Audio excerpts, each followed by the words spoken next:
Hello, hello. You've got MongrelEyes versus Watch the Turd. This opening Swiss round match. I'm going to link this to folks. All right, we can hear ourselves. Yep, that's good. Cool. And let me spam this in chat. MongrelEyes versus Watch the Turd.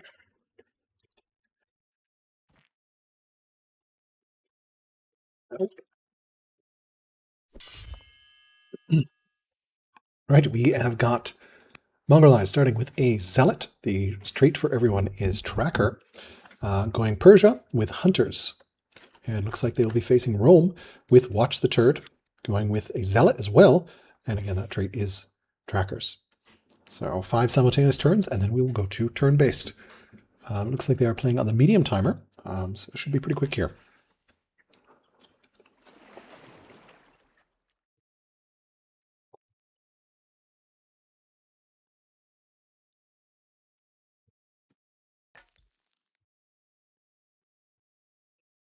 All right, I'm getting some harvests and putting their leader on their starting warrior.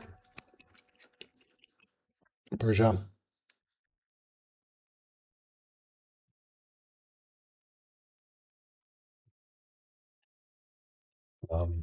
Yeah. Cool. Persia also putting their leader. The first barb site is all the way over here. This is a coastal rainburst basin point symmetry match. So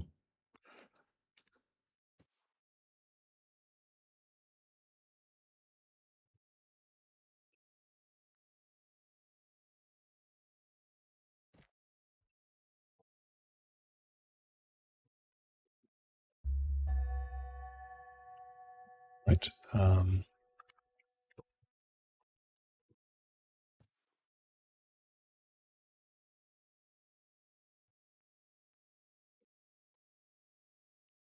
Okay. Just making sure they can start the timer there.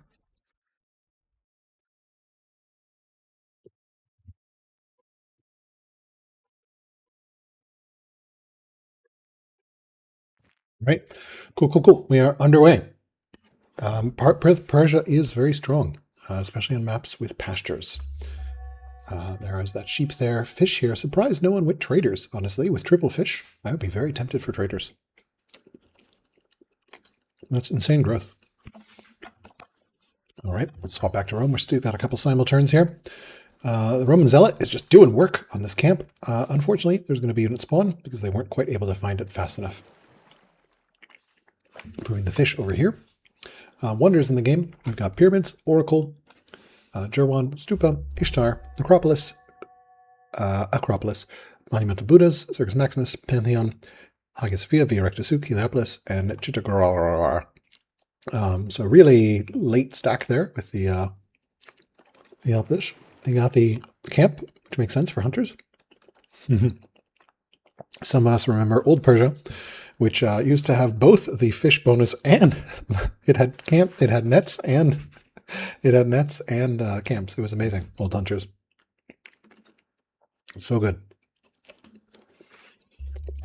All right, we are off of simulturn, so this makes it a little easier to follow. MongrelEyes competed in the last tournament.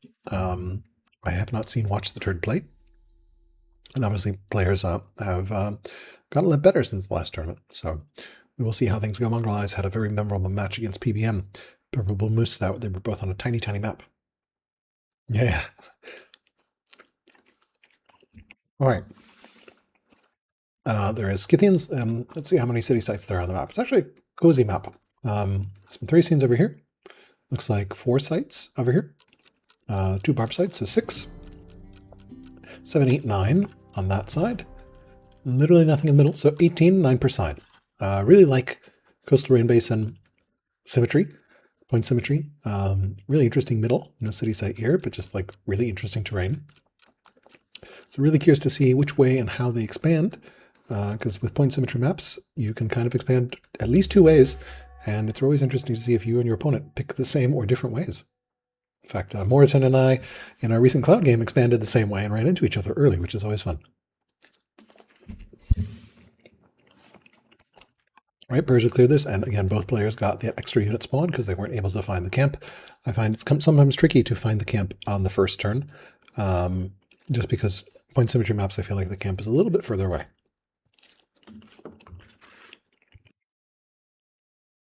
Sorry, just eating a quick snack for this cast. Right. Zealot does so much work, and conveniently, full heals when it kills the unit, which is amazing. Well, not full heal, just a normal heal. But that still helps.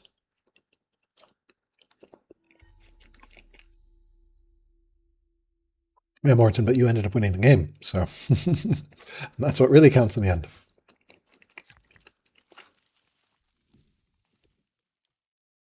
All right. Our champion seat. Pretty standard roam so far. Landowner should be able to get these role specialists up pretty quickly if desired. Both fish online. Yeah, really surprised no one went trader with triple fish. I would be very tempted for trader. All right, back over to Persia. Love this medium timer. Both players playing really fast. This makes the early game just so much nicer to watch as a viewer and caster. Really appreciate both players making their decisions quickly. So I presume we're going to have this city settled. Curious if he'll force march it. Awkwardly, this is a really good hunter spot. So I'm curious whether he will double hunter and make this his military seat, because we've got hunter. Unfortunately, no horse. I guess there's kind of horses over there, but those horses probably are in this city. I wonder if he actually redirects to go rider. Yeah, this is such a good hunter spot. I don't know that he has vision, though, of the fur. He has seen the elephants, though, and the camel. So we'll be curious, really curious to see what he finds. One of the problems with hunter openings, okay, he is actually diverting, and he's going rider here. Okay, there's horses, so not a waste. But I think he may realize this is actually a better hunter spot. So, and his slinger's totally fine. They're not going to die. Doesn't need the settler to rescue them. Sometimes you do need the settler to rescue you early on. Otherwise, they're going to die. So it's always worth moving your settler towards where you are, just out of safety. So double zealot early. Only 12 science for each. Divination on Rome being researched first, with labor force already targeted. Another settler coming out here. We've got that extra landowner growth. So 18 growth in Rome, starting a mine.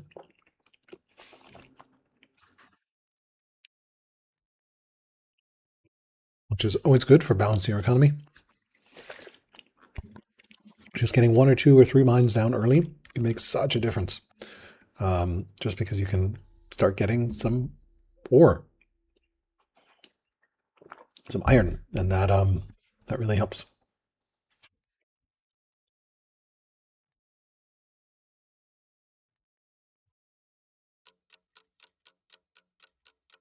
All right.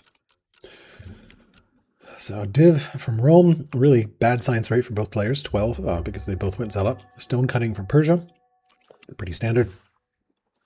Always good to get that stone cutting up. We've got some nice arid tiles. No mountains in this map, except for in the middle. There is this volcano over here, and no other mountains. So yeah, just volcano, and then mountains here. So these sites might be critical. Looks like these players might collide here soon. Some nice harvests. Persia harvest bonus. Also, it's a great way to get a cognomen. The resourceful comes, I think, at 20 or 30 harvests. I forget exactly, but it is really nice.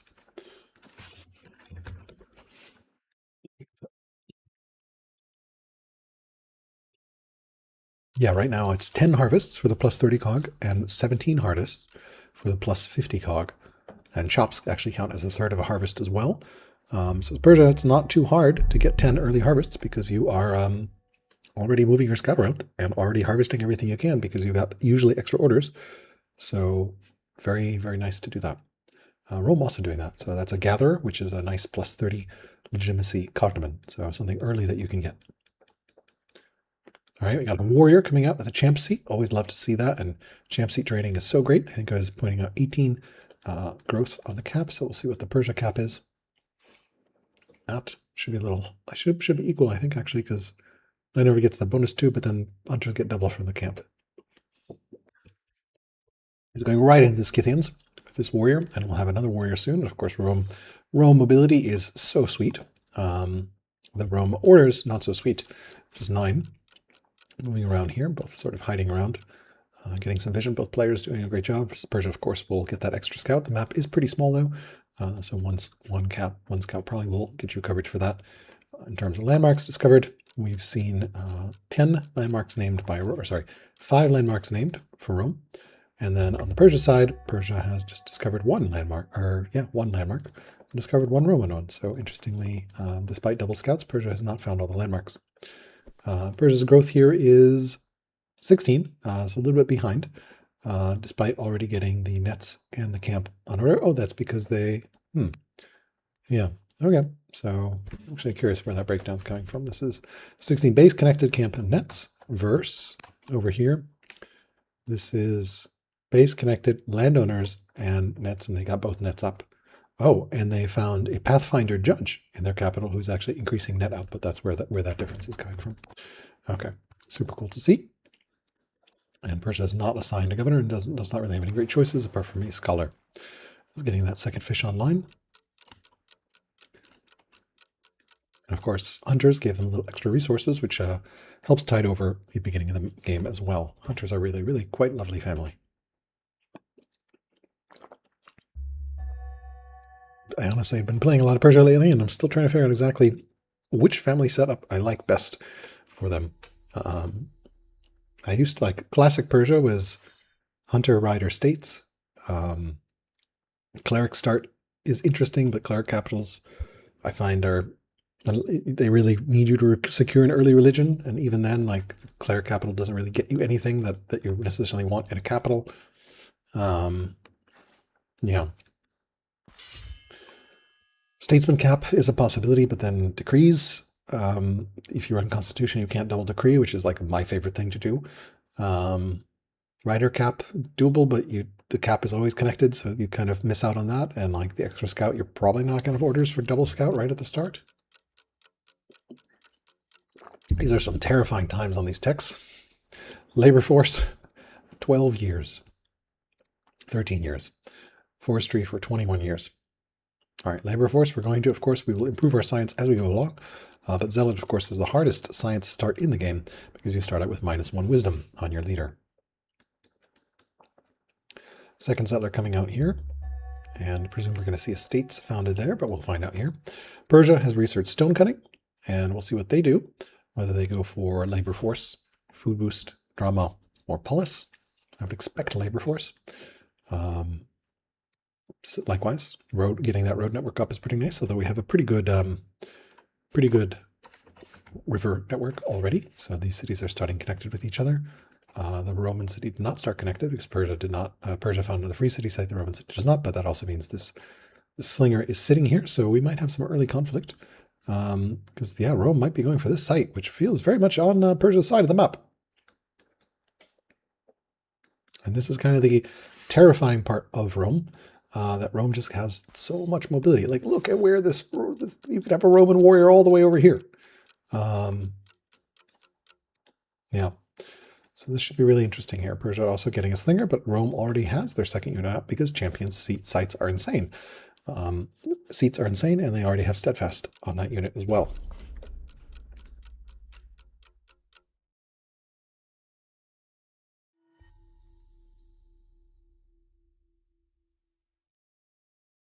Right. Okay, let's take a look here. We are on turn 11. This game is moving along at a nice clip. Always love to see that. We're going to see where he founds and what he founds as. I presume statesman. Don't really see a patron. Let's find out. Landowner, second landowner. Okay, I kind of like that. This isn't a particularly great statesman seat and is a really good landowner seat because you've got 3 potential grove resources. You can also trade tiles freely between these 2. So you can get 3 groves if you want to be particularly greedy into your capital, which is a huge source of culture. So like that a lot. That does mean he will need a statesman seat somewhere. There's some marble here, and not sure what this warrior is doing. Kind of moved over to that Scythian site, killed one of those units, and then maybe coming for this one instead. I guess he's kind of expanding this way, and Persia's also kind of expanding south. So the Persia's stalling out a little bit here. They're still waiting on that second slinger and are holding on this city site.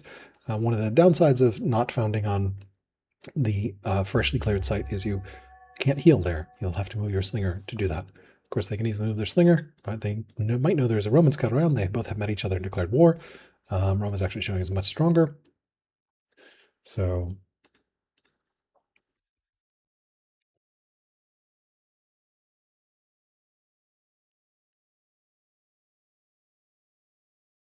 yeah.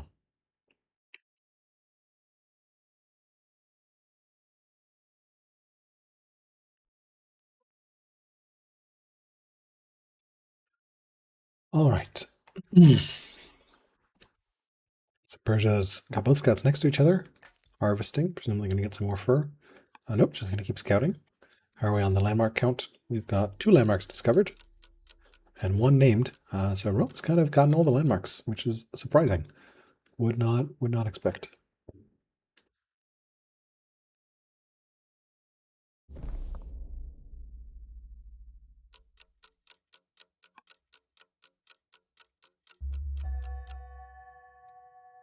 Yeah, because Rome has discovered 6 landmarks. Named 6 landmarks. Wow, so that's actually a huge legitimacy difference.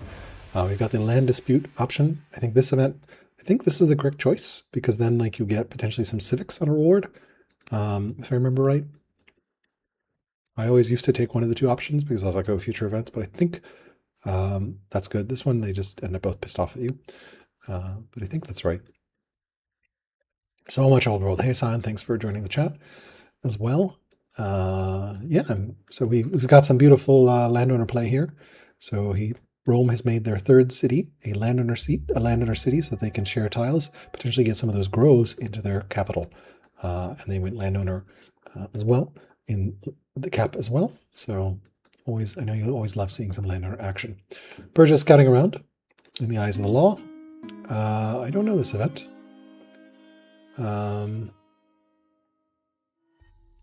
So something about wanton and then attacking someone. I'm not sure I would throw 12 civics that early, but yeah. All right, Persia's got their next settler up, presumably going to come down here and make this a hunter site. This really, really wants to be a hunter site. This really, really wants to be a hunter site. We've got double fur, triple elephant, and camels. This really wants to be a hunter site. Yeah, this is a fine statesman site-ish, but yeah, you can maybe settle. I don't know. This is another hunter site. Lots of good hunter sites on this map. But these 2 players are going to collide here. Spice of life. You could become extravagant. You could become frugal, which I really like. Or you can add spices, but you're not a cultivator, so can't do that. I will try to follow events as best as I can.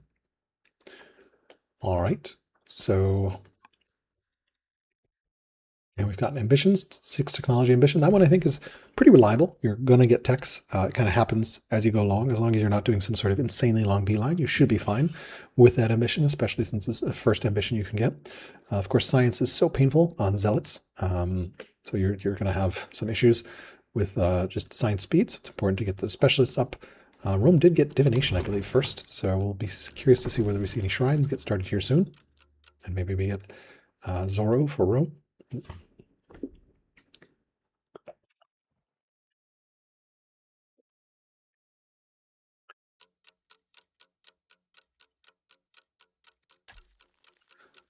And indeed, we are getting a growth shrine, the Shrine of Feronia, which is the growth plus pasture one, built adjacent to the pasture. So we're seeing a nice play right now from Watch the Turd. I am not a Persia expert. It is my most played nation, but I still feel like I have so much to learn. I think I actually have most of my Persia games with various pre-nerf versions of Persia. So I'm like used to hunters getting nets, which they don't anymore. Cataphract archers having 2 range, which they don't anymore. All right, love seeing this hunter found here. Not sure that was the best tile, but a force march, it works. You'll probably get border expansion and grab all those tiles anyway, and you have to get it 1 for anyway, so you'll get nice cultures. This potentially could be good. Let's see, yes, double zealot opening for both players. The trait is tracker, so some extra vision. And 80 XP, and then Rome actually did get extravagant from that event and actually picked up herbalist as their trait as well. Which is actually really good on a zealot. Makes your heal that much stronger every time you kill a unit. So Rome over here, clearing the Scythians. So Rome is definitely settling along the coast here, and Persia's kind of settling inland towards the south. I'm really curious to see where Persia goes with these 2 units next. They're getting some generals up, and presumably they're going to take out these camps here, but we might see some early conflict between our 2 players because they are going to run right into each other. All right. We've got 3 Roman warriors already because the champ seat just keeps spitting them out. This is one of the beautiful things of Rome, and also why you really wanted to get that early mine going. You can just keep printing units. It's it's 3-4 turn units. 3-4 turn, like, look at this champion seat. Base plus champions plus Rome, 18 training right there. That is a 3-turn warrior. Almost a 3-turn warrior. 2 more training and you get a 3-turn warrior. With overflow, it will be 3-4 turns sometimes. So yeah, and also steadfast just does so much work. So Persia is seeing Rome here and knows there's a Roman this, so we can see that Persia also has vision of this Roman warrior. So they also see that Rome is stronger, which is honestly so scary. Persia's getting a warrior here as well. So not opting for a worker in their mill seat. They're just like, I need more units, which is probably the right call. And looks like they're going to go try to clear this site here. Neither player has founded their 3rd family yet. I'm going to swap this over to this view. And don't love this from Moreton. Would love to see both units focus the same unit. You want to clear the camp sooner rather than later, although should be fine here, but splitting damage just doesn't feel... I guess I see what his logic is. He's like, I can kill this in 2 hits next turn, and then this one will have already whittled it down. So, okay, that makes perfect sense. I take that back. All right, and he has a choice of trait. Or no, he has court minister, pet monkey, or romantic, and he opted for romantic. Personally, I always love the court minister early, because court ministers are, I think, scientific, credit to scientific for this, court ministers are a great way to get good cognomens very quickly. Sorry, not Moreton, MongrelEyes, correct. I am so sorry. Too many games going on at once. Yes, MongrelEyes, not Moreton. My apologies. Yes, you are absolutely innocent, Moreton. Thank you for the correction. All right, Rome has a settler being printed over here. We've got a worker here for the landowners, getting that sweet extra growth from being a landowner. Shrine is on the way. Rome definitely feels like they are clearing fast, which they can do. Persia is weaker and naive, so pretty significant advantage right now for Rome. They've got 3 warriors up here. They can also see Persia. Persia's cleared that site as well and is whittling this down. But I'm curious to see whether we're going to see some early conflict here. All right, Persia also got swift, I think, from harvesting some horses somewhere. Let me see where their scouts are. No, I'm not sure where they got swift. It might have just been from XP. I think just XP actually on the kill, so they got swift from that. I missed that event. So MongrelEyes at least can now match Rome somewhat, except for, yeah, he's a swift zealot and Rome is a Rome zealot. So yeah, both players can move 5 tiles. Yeah, look at the dear God, 5 order moves. Dear God. This is why Roman chariots are the most terrifying thing in the world, because they can just reach so much further than you expect. So we might have some conflict here. Really curious to see whether we will.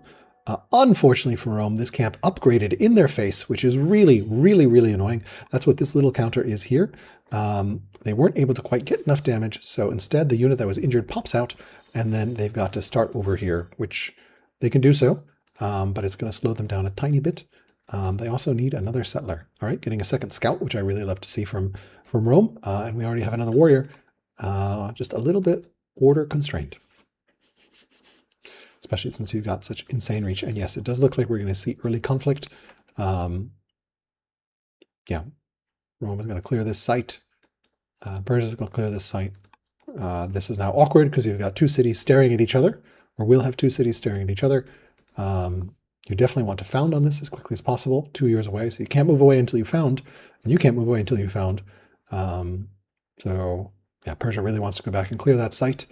Yeah, this is just really interesting here. Both on 3 cities. So we're going to have some, I thought I had ads off. I am so sorry. Let me make sure I have monetization off. I may have forgotten to turn them off.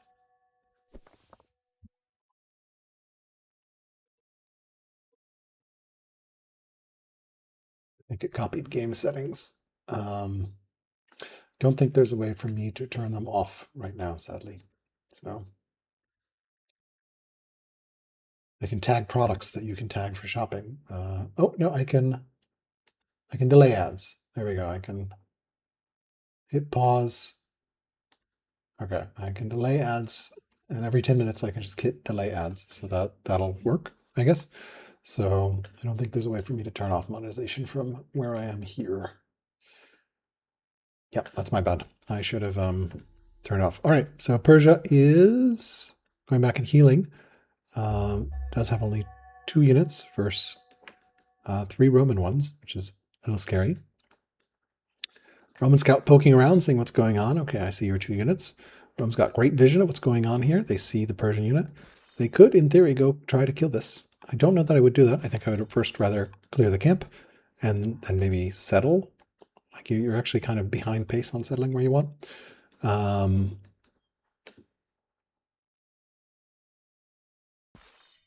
I don't think there's, unless I end the stream and restart the stream, I don't think there's a way for me to, let me see what I can do in YouTube Studio quickly.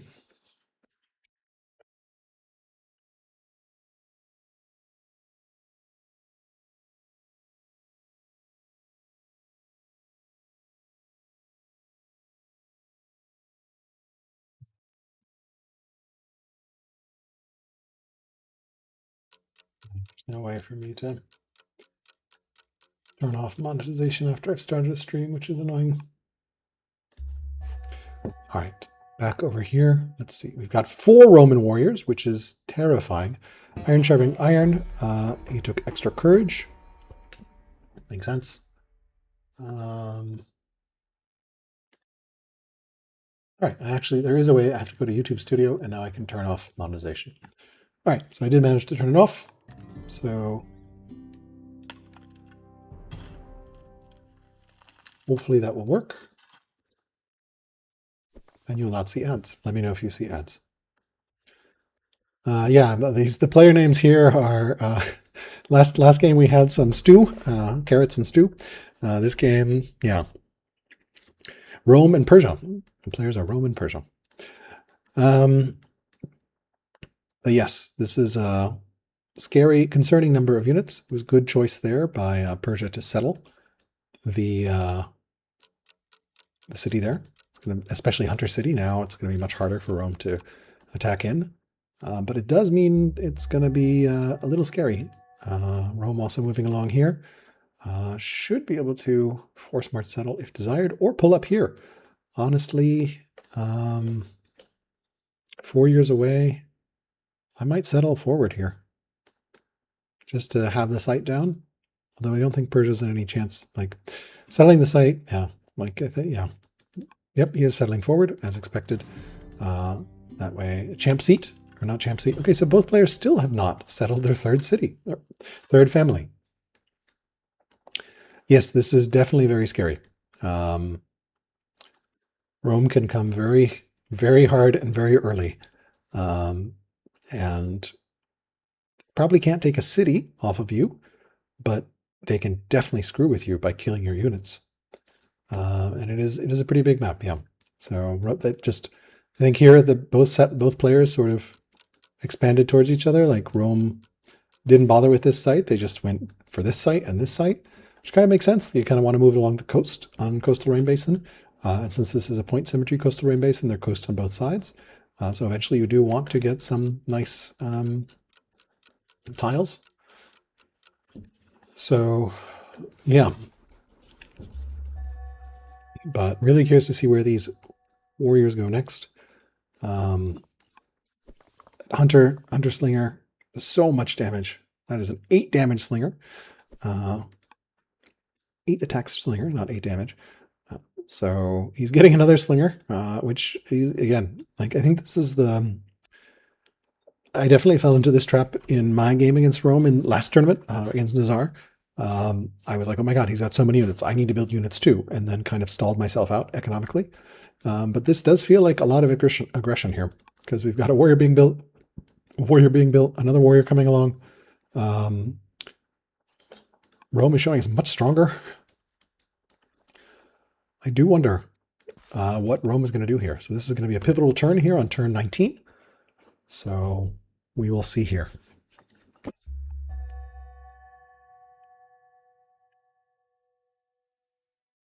Take a look here what Rome does. No events yet. Herbalist Tracker Extravagant. Persia's traits are Tech Tracker Swift Romantic. Still no third family from either player, just landowners and champions, and hunters and riders. Hunters and riders, of course, are both military families, so apart from the champions bonus and the Rome bonus, yeah. Let's see. All right, some scouting here. Doesn't look like he's going to attack. I don't know that I would attack in. It's just a long way to go, and you're not going to take the city.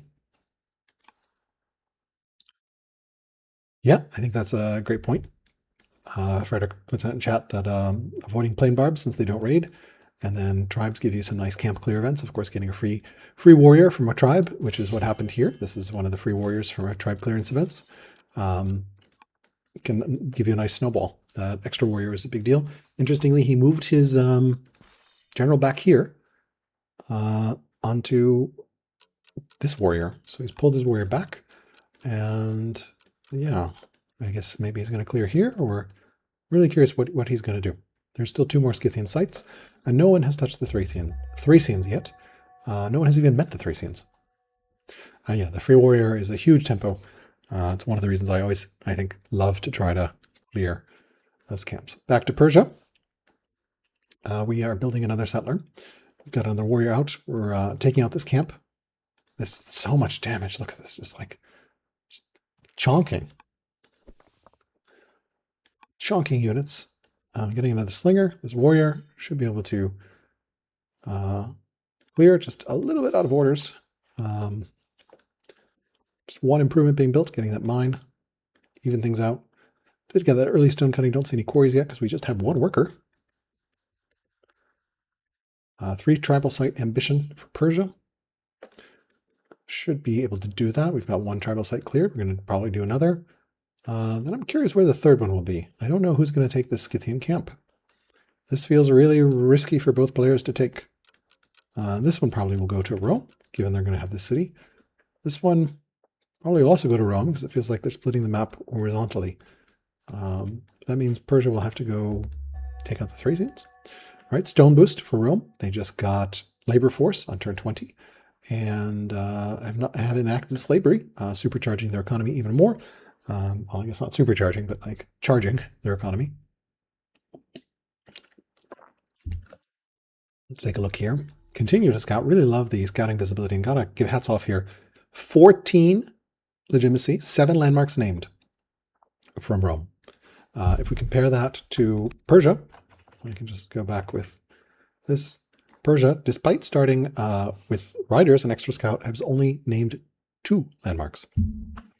So 7-2 in the landmark naming race. So really, really great scouting. He's consistently been prioritizing scouting. Hunting myth.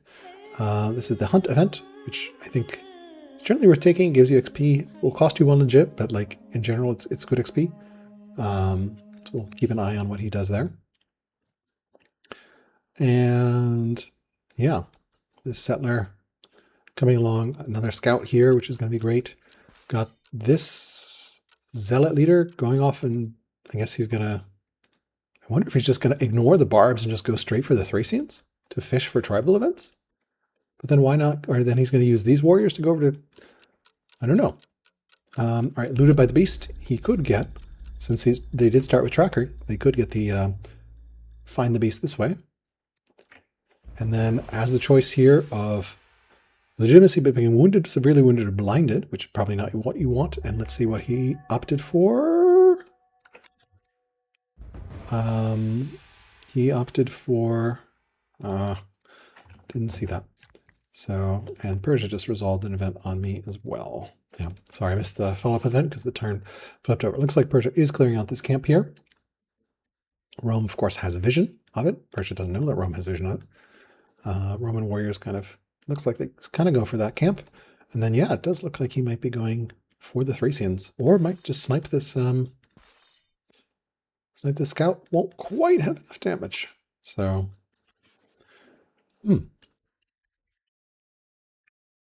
really liking this play from Rome so far. I feel like I need to get some more games on as Rome personally. They seem like they're very strong, but I think I've just historically avoided playing them. Yeah, I only have 2 games on per Ankh with Rome, both of them losses. So, all right.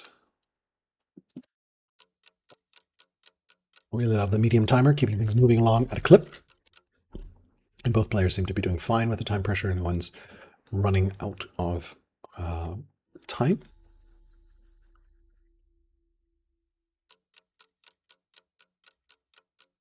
Of course, they can extend time if they want. All right, some attacks going around there. Let's see what Rome does. No event. Land. Okay, he's already marking this is going to be a land under site. Which makes sense with the groves. Yes, groves are always a good idea for landowners because you build those grove specialists faster, and you definitely want those grove specialists. Felling myth. Oh, he did take the risk, and he got severely wounded. Okay, so he became famous, gained 8 legit, but now is severely wounded. So that is a 70% chance of death, 6% chance of being blinded, 6% chance of scarred, which is fine, or crippled, and just a 2% chance of removing severely wounded. That's really bad. So he's probably going to lose his leader. And he has an 8-year-old heir. So we'll see how that goes for the Roman. Yeah, we'll see what this does to the Roman tempo here.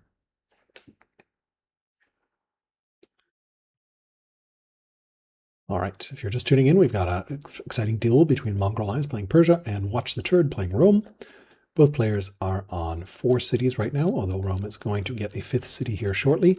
And Persia is clearing the site for their 5th city, so should be somewhat on pace as well. And let's see, Rome is moving in and actually clearing this barbarian camp. Okay, Harvest Festival event from Persia. Could become friends with Thracians, could piss off the Thracians, and do not have strong or productive. He's getting stone boost. His other choices are divination, spoked wheel, and administration. He sees Rome currently as stronger, and he's clearing out this site here, and should be able to clear it before another unit spawns. So I finally learned how this new unit thing works. Is if you have 4 or fewer years, killing a unit by the camp does not speed anything up. But if you have more than 4 years left, it will do 4/5 of the current year count rounded down to spawn another unit. So I added that to the reference site because I actually did not know how that mechanic worked. It was always a little bit confusing why it sometimes went down and sometimes didn't. All right. Drama. Yeah, Rome has been all over the map. You can actually compare what map vision looks like. So Persia looks like this, and then for Rome, you can see it looks like this. They've done a good job of scouting, slightly more of the map, not too much more, but they were there first, which means they've got the extra legitimacy, which is adding up to about another order or 2. All right, Persia, trying to figure out what to do. Got some time in the bank. One order left. The scout chilling over here. Gordium just built a worker. Curious to see what we'll build there next.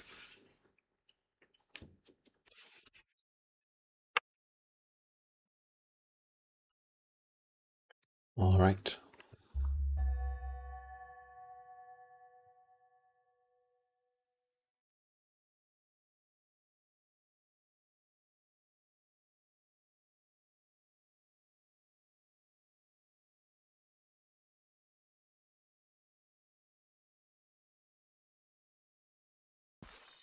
All right, let's see what Rome does. So these warriors just have an order idle, and then these two warriors are just chonking down these barbarians because steadfast warriors, the champions are...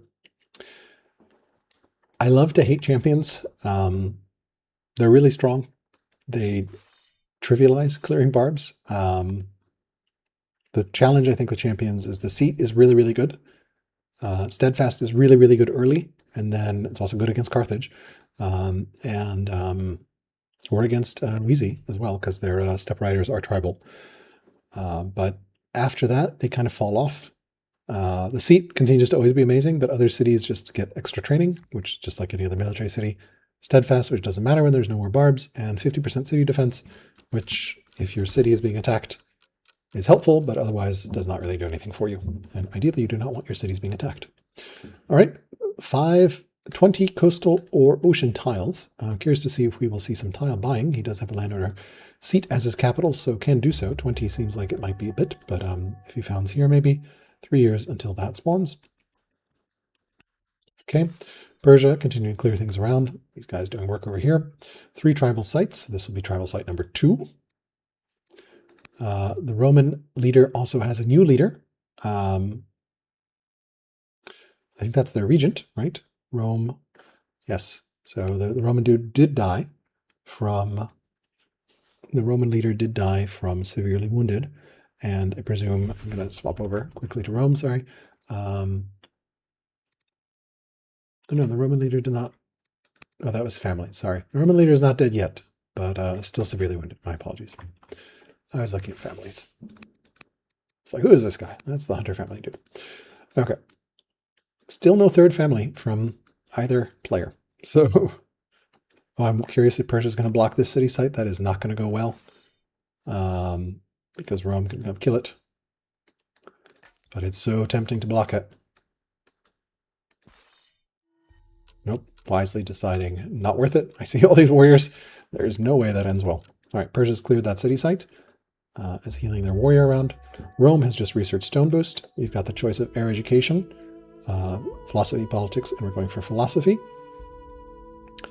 Drama, Navy, Phalanx, and Forestry are the choices, with trapping, admin, husbandry, and aristocracy in the draw pile. He's still severely wounded and indeed is getting doomed. So Rip, our Roman leader, severely wounded is really risky. He did roll the dice on that. So we're going to see a turn 24 death, and presume Princess Hortensena is going to become the heir, and we will likely see the queen as the regent, which means a judge regent into a philosophy heir, which isn't bad, but will hurt a little bit. He only got to pioneer, which is a plus 40 cog, and it's never fun to lose your leader that early, but that will help at least on the science side. Yeah, he did do a judge governor in the capital and lucked into a Pathfinder judge, but there's no money nets. So yeah, so this economy is kind of zeroing out pretty hard right now. Slavery is helping things keep alive, but yeah, curious to see what his tech choice will be here. It is very easy to overextend as Rome, I find, since you clear so quickly with those champs and you move around, zoom, zoom, zoom. You can find yourself with a very large empire and no economy behind it, which can be actually quite vulnerable. Like, I do wonder whether, like, maybe this city should have built a worker first instead of a warrior first. Like, I'm not sure that you need all these warriors.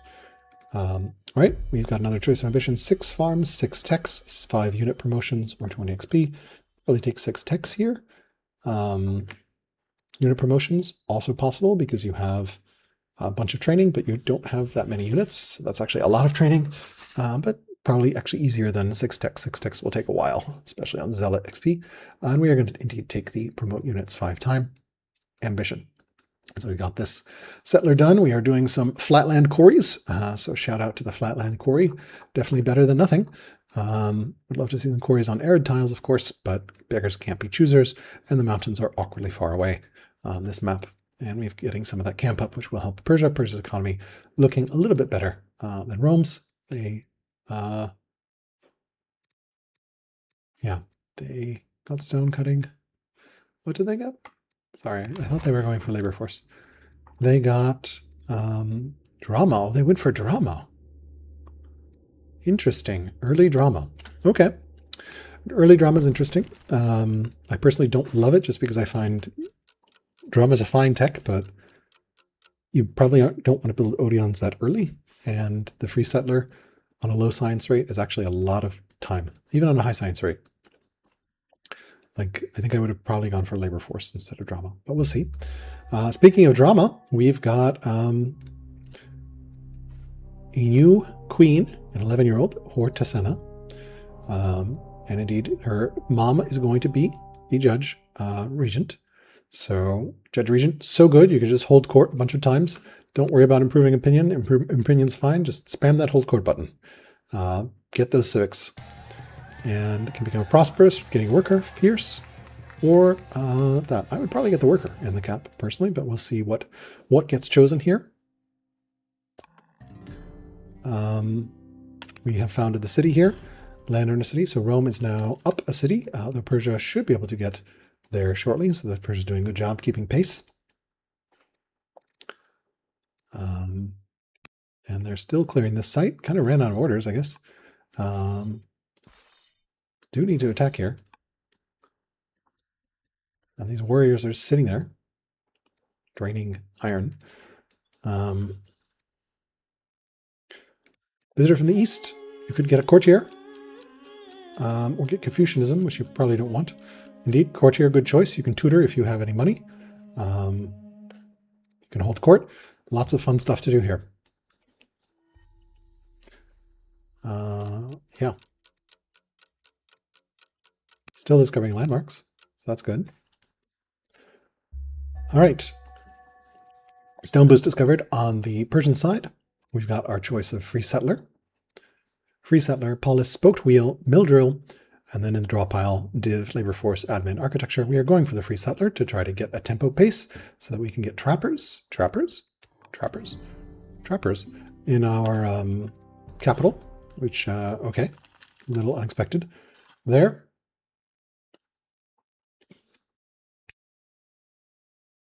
Yeah. Always early game is great. Yes, so many missions, so many little orders. Yes, tutoring and hold court, both really good, just very order constrained.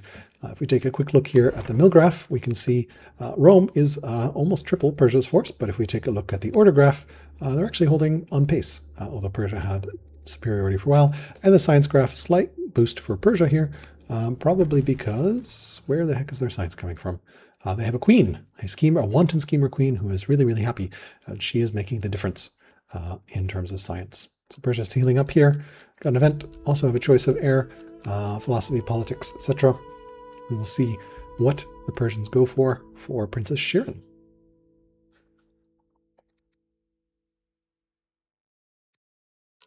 And both players on 5 cities by turn 24. So good expansion for both players. Rome kind of spread out. Persia in a nice little star shape.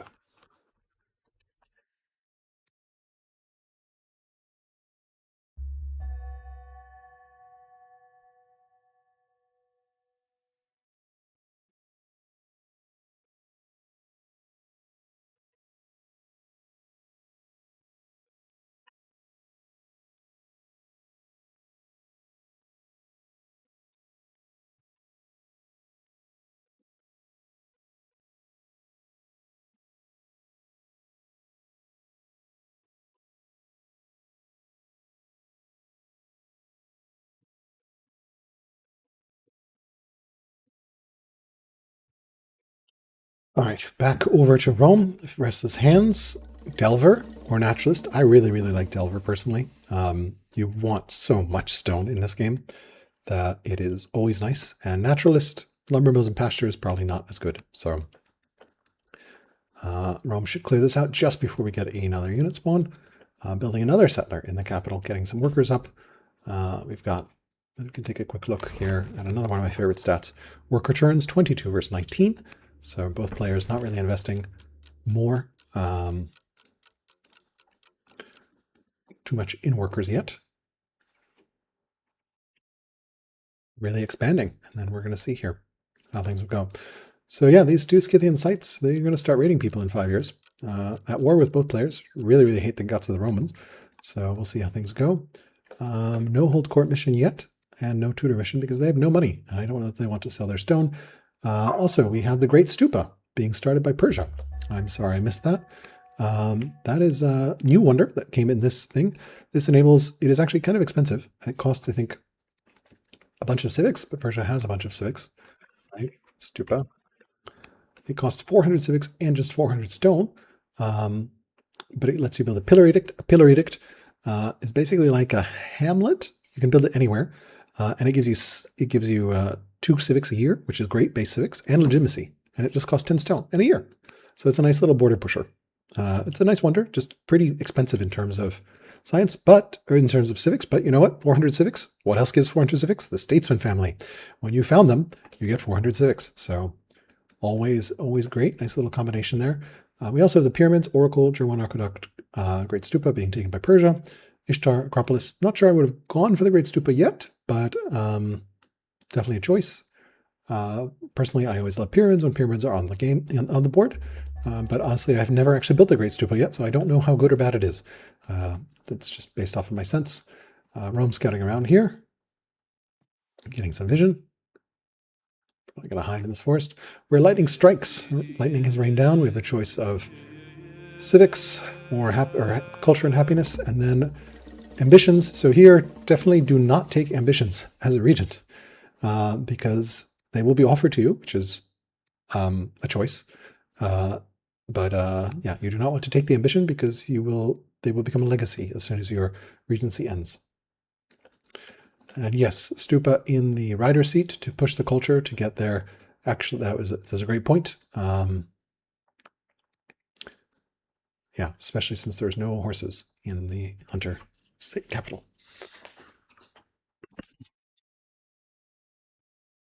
All right, we found a caster for our last match. Sorry, multitasking a little bit.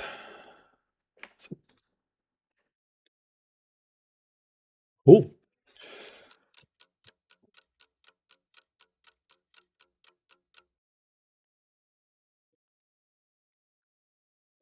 All right, all the remaining matches today have casters, so sweet. All right, let me see what Rome did. Upgrade this. We got Warlike, Pathfinder, and Regent. Pathfinder we picked up Warlike.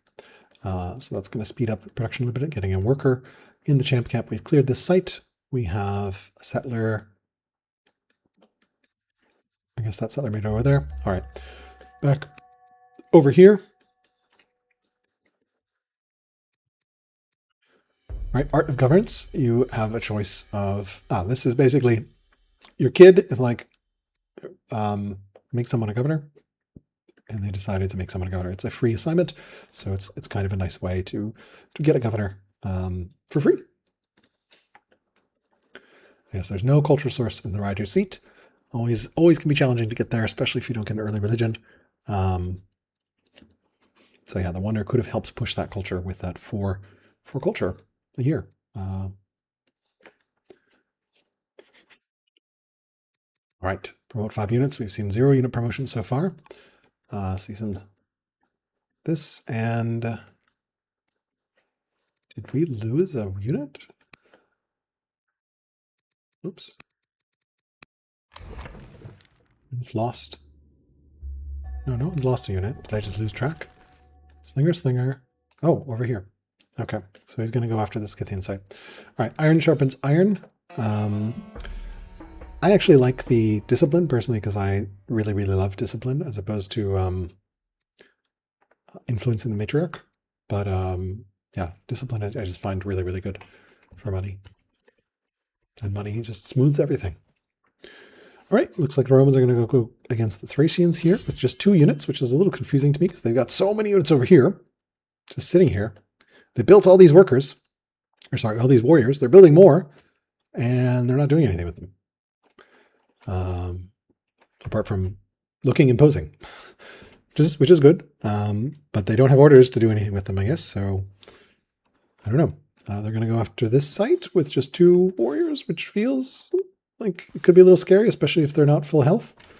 And I don't see any other military unit nearby. I guess there's that militia in the south.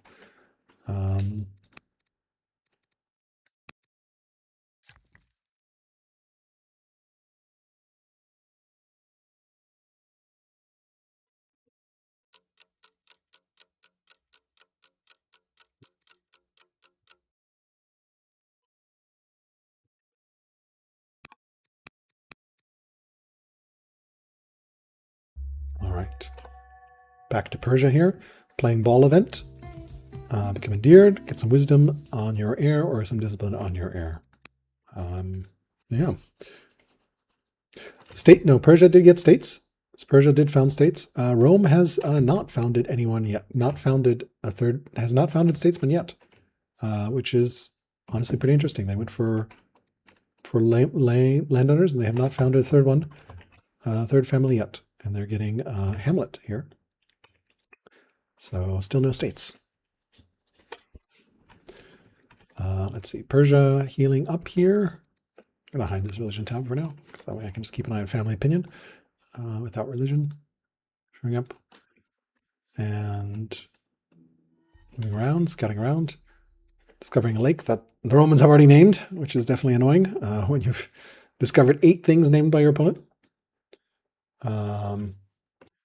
And we're still at truce with the Thracians, which is good because our scout is very visible. Oh, Q and E. Nice, thank you. Somehow did not do that. All right, I can just go Q and E. Q and E. Nice. Oh, that's really lucky. Oh, it's Q and E to move along. I see.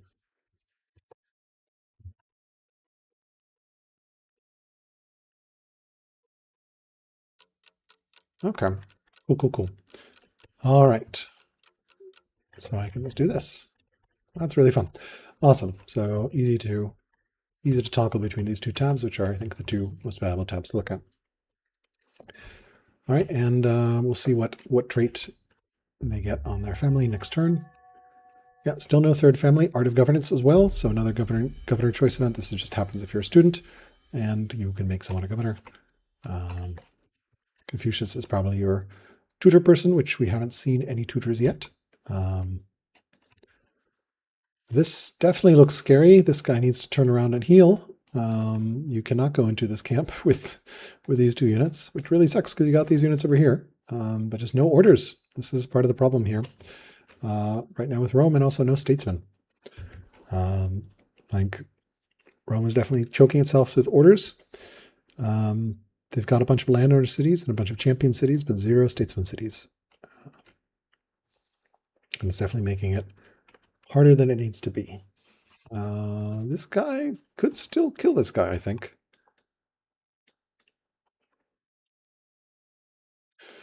Drama from Rome over navigation. Over phalanx.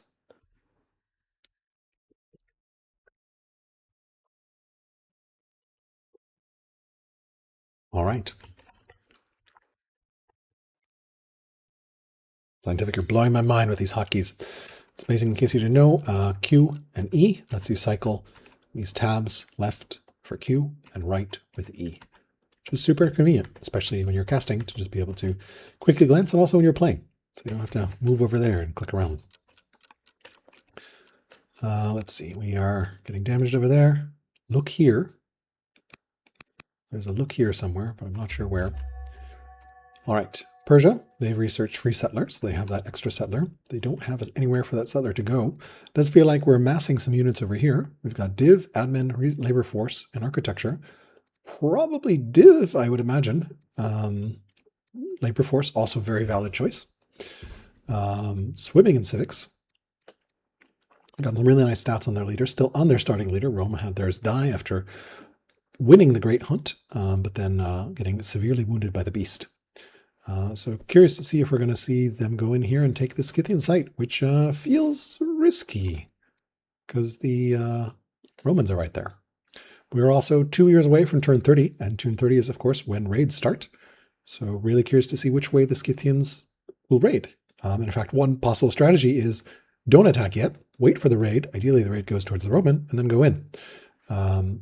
They're more pissed off at the Romans than they are at you, so potentially, although you're technically a little closer. So not sure which way the raid will go. That'll be really interesting. Thracians, they're pissed off the Romans, so Rome might actually get raids from both tribes. We'll see. It'll be really curious to what happens in 2 turns. Nice job scouting from Persia as well. Kind of classic Persia-Rome matchup here. Both players playing at a pretty good clip here. Swift Zealot, and we're getting some upgrades, which is good because we need that promote units 5 times, sitting a lot of training, so should be able to clear out that ambition and also clear out this tribal site. Yeah. All right, we'll see what happens next turn. There is yet time. This event, I've seen it a bunch. I don't really remember what it does. I think you just pay food and then people don't get angry because you paid food. Otherwise, like your religious head gets disappointed. I think that's what it is. Look it up quickly. Here. Yeah.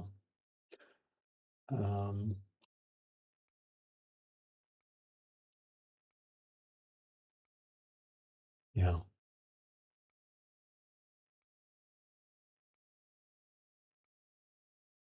So I think the way it works is these 2 options, paying stuff, gets you the cruel god follow-up, and this one basically says piss off. I think the follow-up here is you lose orders and money, or you estrange yourself from religious head, I think. And this one, you make the religious head happy at the cost of legitimacy, or slight them. So he actually opted to take the first one, so we'll see what the follow-up there is. And yeah, Rome continuing to attack the Thracians with 1 warrior, which feels suicidal. All right, pay money for your philosophy student to continue being a philosophy student, or become foolish, which you really don't want. And then Earl Grey Hot, you could get some tea and a courtier, which is actually quite lovely. Courtiers are very good. You do have the money for tutoring, so don't really have the orders for tutoring, but you do have the money for it. So yeah, we'll see what they choose from these events. And of course, early luxury put onto your rider seat can help speed stuff up. There's so much to juggle in this game.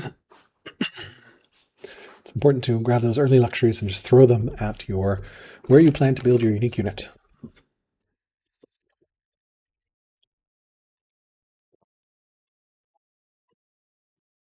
Let's see here. Choice did pay the money and then became a politics student, and then did not, I believe, get the courtier? Did not get the courtier. Back to Rome. A child no more. So we've got choice of scholar, zealot, and builder. Builder is really tempting, but that's me. And then you pay money to piss people off about slavery. So we'll see what they choose for Queen Hortensia the New. She'll be taking over in a year. Builder, scholar, and zealot, all very viable choices. Personally, I don't know. Given the state of science, I might be tempted towards a scholar. We do finally have statesmen being founded on this triple fur site. So we have finally found our 3rd Roman family.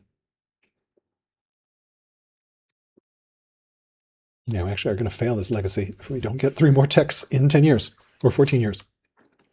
And ocean tiles, which is actually going to be, yeah, I'm expecting some tile buying here, but Roman economy is kind of at trouble. We're getting the shrine here, so we can 3-turn workers. So many workers.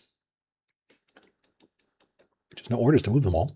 Wonder if we're going to see some sort of upgrade timing from Rome.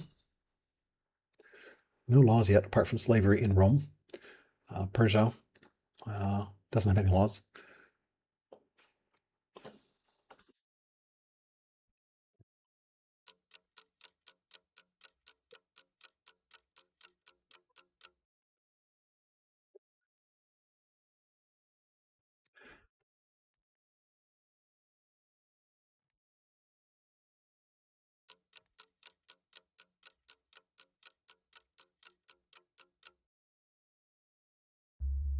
right, let's take a look here.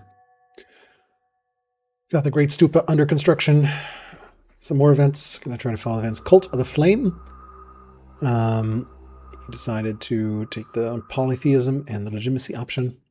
It's another event I see a bunch, but don't really remember what it does. I should probably look it up, but I can do that later.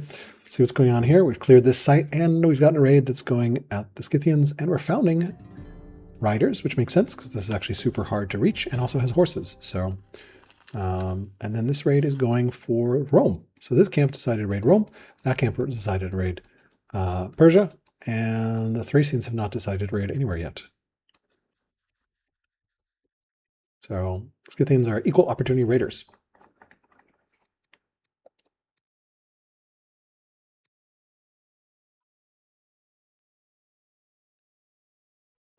So looking at Cult of Flame, that happens when you clear a tribe. If you deface them, then I think you get the choice of getting citizens or, yes, the top option can give you ortho. But generally, in competitive mode, you do not have doctrine, so you can't get the free ortho law. But if you did have doctrine, you could get the law for free, but you're probably not clearing tribes at the time that you have doctrine researched. So, all right. But technically, the top option, I guess, is the better one, because eventually maybe you'll, I don't know when it'll trigger.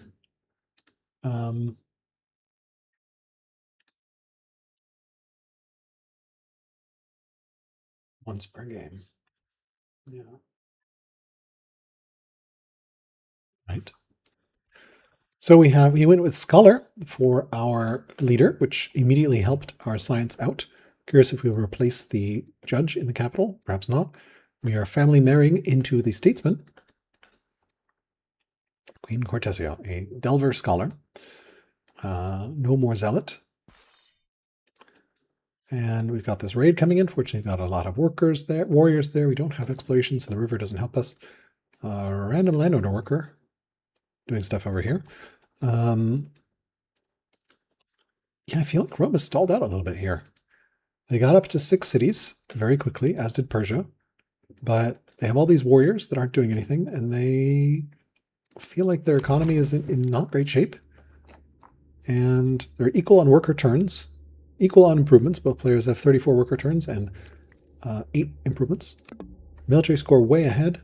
Science, Rome slightly ahead with that scholar. Persia definitely slight order lead now. Yeah. Healing up here with this hero. This feels like just not enough force to take out the site. Starting to see some road building. Unfortunately, okay, yeah, that works. It's like you do need to connect to the river, but the city connects through there. So that's good. That'll help. Although coastal movement would be even better, but yeah, no money to really buy tiles. So yeah, that might have been an argument for builder. You could urban highway the entire coast, guys. Not necessarily a good idea. You can also landowner tile buy. But yeah, let's see what Persia does here. Probably got to clean up this raid.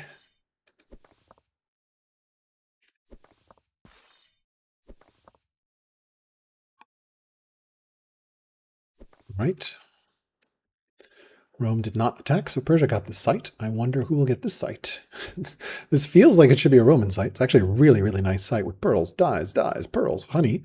But this feels like it has to be Roman, right? Because how are you going to defend this as Persia? I don't know.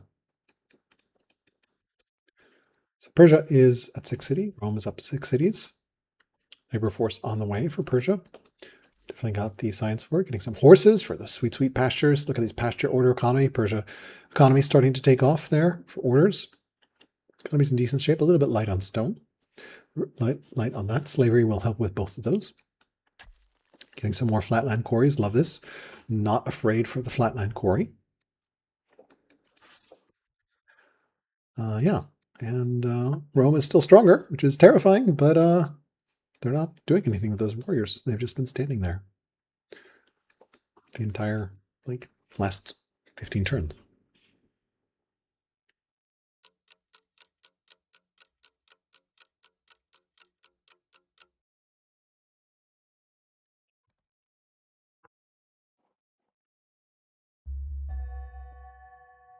And now those warriors are stuck in a sandstorm, which is actually a pretty big sandstorm, hitting some Persian units as well.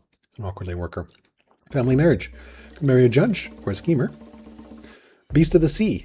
Enact colonies or get 400 training. New governor or piss off the pagan matriarch.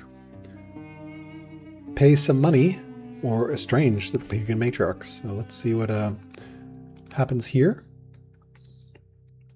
With Rome, only has pagan, and of course there's one family that is pagan right now. We are getting that apprentice acolyte. Did her mother die?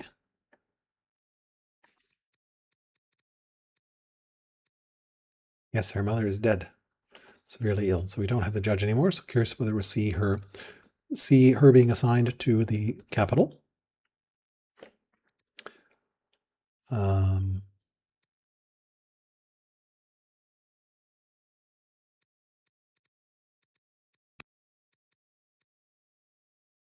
Matriarch has now become power hungry and has been taken over the governorship here as she requested. So she's yeah, going to be fun. And we're continuing to plink on these Thracians. So yeah, that's this. I think this camp is just not going to get cleared at the rate that are going. Doesn't really have the money, and definitely doesn't have the orders now unless he buys training and zeroes out. So this is actually going to be really painful. You're going to have an estranged pagan religious head who is also power hungry. Have to see how that resolves next turn, but that's going to be a little challenging for him. Assign the scholar as a general. Would not expecting that, but makes sense to pull another unit forward, but yeah, would not expect a scholar general Persian. Persian education, ranger, equestrian, or righteous. Philosophy, tactician, and zealot are the choices for Princess Sharon. Get a rising star. And autonomy in this city. Not terrible. You have a worker, and if you improve the fur, they'll put specialists on all those fur. Certainly doable. Probably not what you'd like, but definitely doable.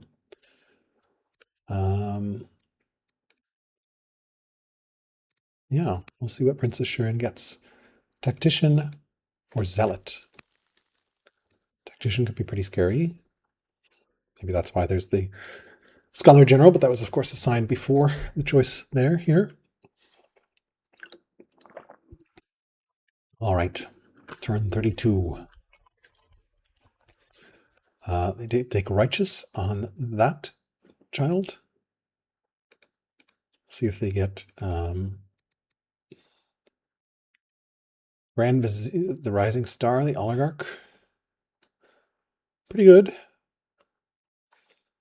It's already the governor here. They did go for that. They went for Tactician for Princess Sharon. And then last choice was, we did get autonomy here. No, we said no autonomy. We said no autonomy. So this is not an autonomous city. We retain control of the production queue. Just take the discontent penalty. And instant decree in the statesman seat. I probably would have gone for another worker personally over a turn 1 decree. This is 40 civics for 3 orders, which I don't think is a great trade.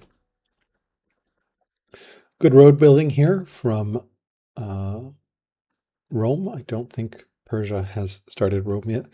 This, did they piss off? No, they zeroed out their economy, I think, and kept the matriarch happy. Killed 5 Thracians, enact colonies or 4 loans. 5 Thracians seems doable. It's a little easier now that raiders count as Thracians. Speaking of raiders, we do have No raiders yet from the 3 scenes. Lots of 3 scene sites, so we should be able to get to 5. 6 techs, getting trapping. Yeah, really interesting game so far. Thought we were going to see some early aggression, but then players kind of just backed off, and we're like, you know what? There's lots of other sites to clear. But the map is definitely interesting in that we have a Persian city here. It's kind of on the Roman lower half of the map. Point symmetry, I think, poses the question as to which way do you want to go. A little order constrained here on Rome, and we'll see what ambitions get picked. Both of these became legacy because her father died in a hunting accident. But he did kill the beast. So Hortensia is likely to have a long, long reign. Personally, probably would have gone builder just because I still have a lot of workers I want to build. And the discipline helps a lot with eco. All right, over here, we got a slinger going up here. And Sandstorm's End, get some XP. So now this city, oh wow, we did go down here and clear this. I missed that. We have a settler coming. Yes, because we did build that trapper. And Persia's going to take the site. I'll move those warriors down here to deal with the raiders. But Persia's going to take the site. This site feels like it's going to be really hard for Persia to hold. Because presumably Rome is eventually going to get coastal movement or already is roading. Persia does not yet have any roads. There's no river connection. I just struggle to see how Persia's going to hold this city if Rome decides to press it. What would I like to see? I don't know. Hunter, maybe? This feels like it's going to want hunters. States, also a possibility, but I feel like Hunter is good for frontline cities. And this is definitely going to be a frontline city. Yeah, we'll see here.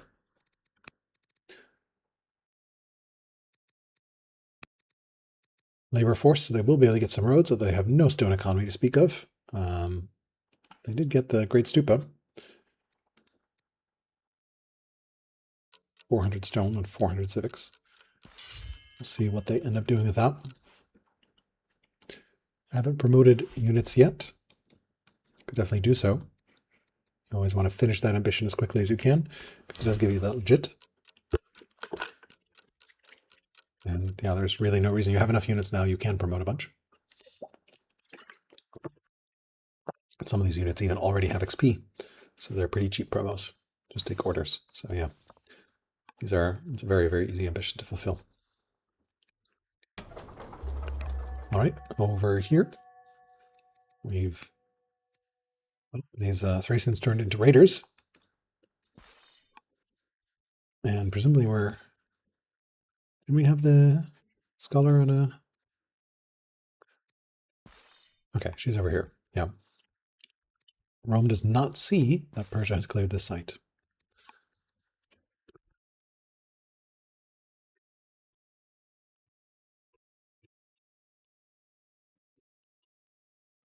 And one more tech in 9 years should be doable.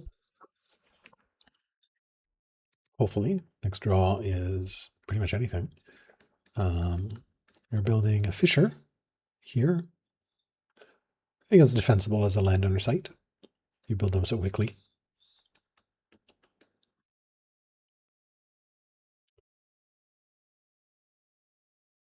Here's to see we'll see any tile swaps. Get all the grant, or you could do stupid tricks with monasteries, but yeah.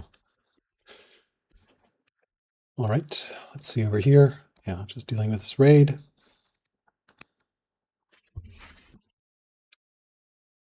Married a schemer. I'm going for that schemer, so extra science. I think that actually puts military score still in Rome's favor, and science now Rome has actually taken a lead thanks to that, although not accurate. All right, we got labor force from Persia. Choice of nav, phalanx, spoked wheel, and architecture.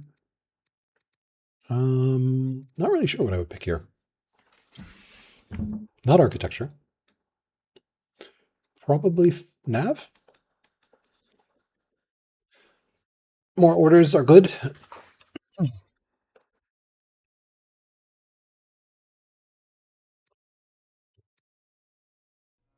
All right. Great Stupa is done, and we have the choice of philosophy, tactics, and commerce on child 3. Slightly more kids, and the Great Stupa looks so cool.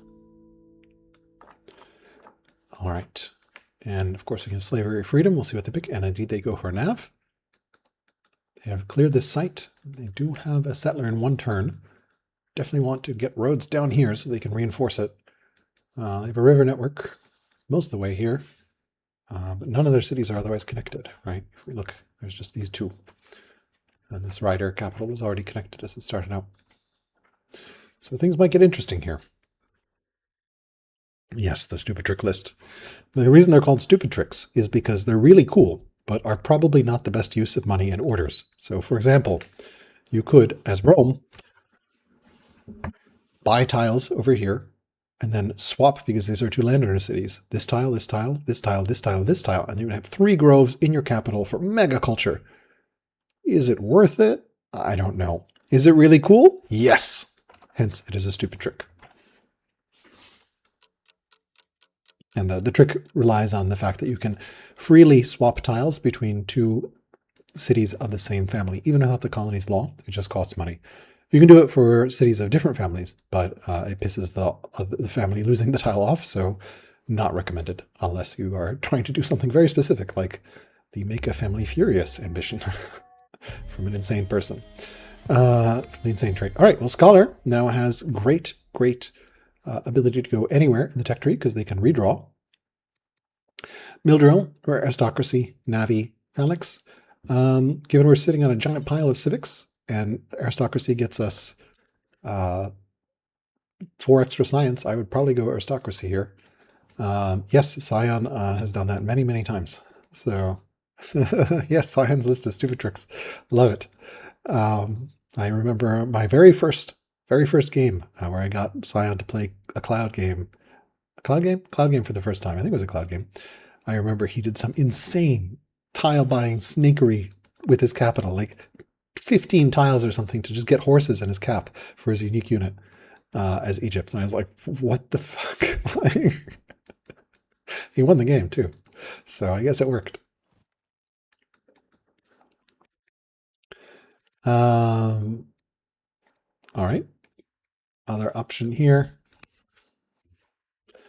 So curious to see what tech choice we will get. Scholar can basically go ideal tech order. It's a nice thing about Scholar. Because even if you don't like what you'd have to redraw, you can redraw again next turn. Getting a second shrine here, so we might be seeing apprentice acolytes here, especially since I don't think Persia has div yet. So still no knowledge that this Persia has taken the site, and settler is coming out in a turn, so Rome could totally challenge this site, but they don't know. Like all these workers, I'm pretty sure these workers could just swarm this site. And outside of borders, I mean, the Zealot's a little scary, but yeah. All right, we are, meanwhile, clearing these Thracian sites. Yes, they both went Zealot. Persia lucked into Swift on their Zealot, which then let them keep pace with that. Oh, Thracians declare war. The rising star is triggering war and legitimacy, which probably seems fine.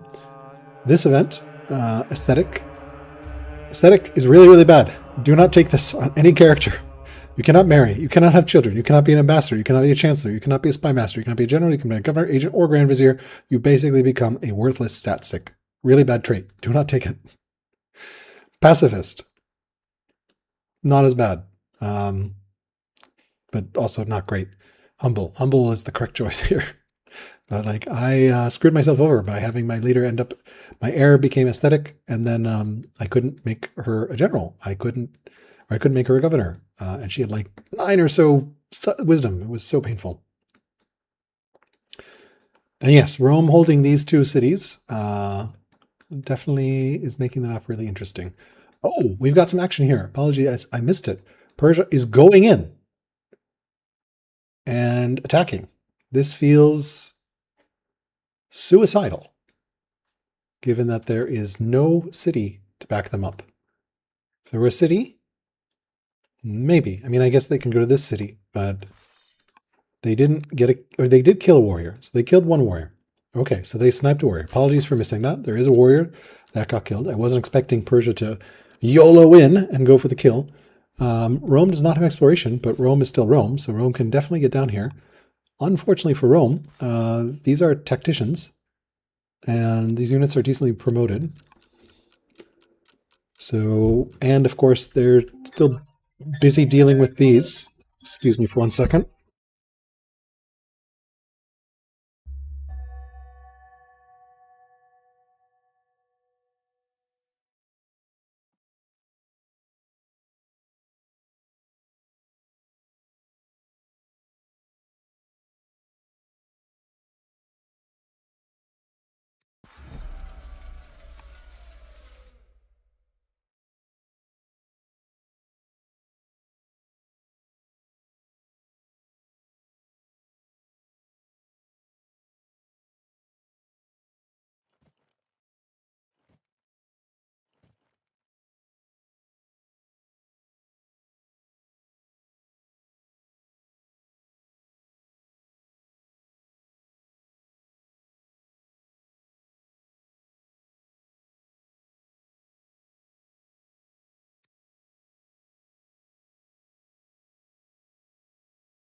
Apologies, got an unexpected phone call, but fortunately left the camera on the action.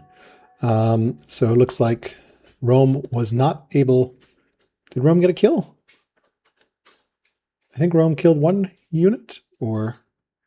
No, I'm sorry, I had a phone call. And I muted myself. Yeah, Rome did not kill any units. And yeah, the Zealot heals on kill, so we're seeing some Zealot action here.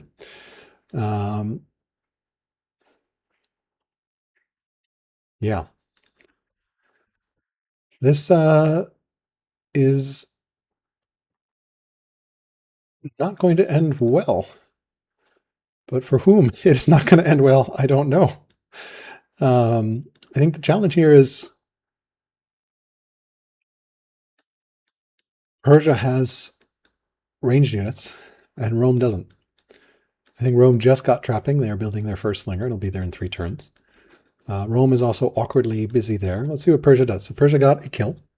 They killed a Roman warrior. I definitely was not expecting Persia to go in when Rome is stronger. But they're going for it. They don't have a road network, so these are long, long, long paths to go there. Another tactician. Tacticians are so good, and hunters get tacticians.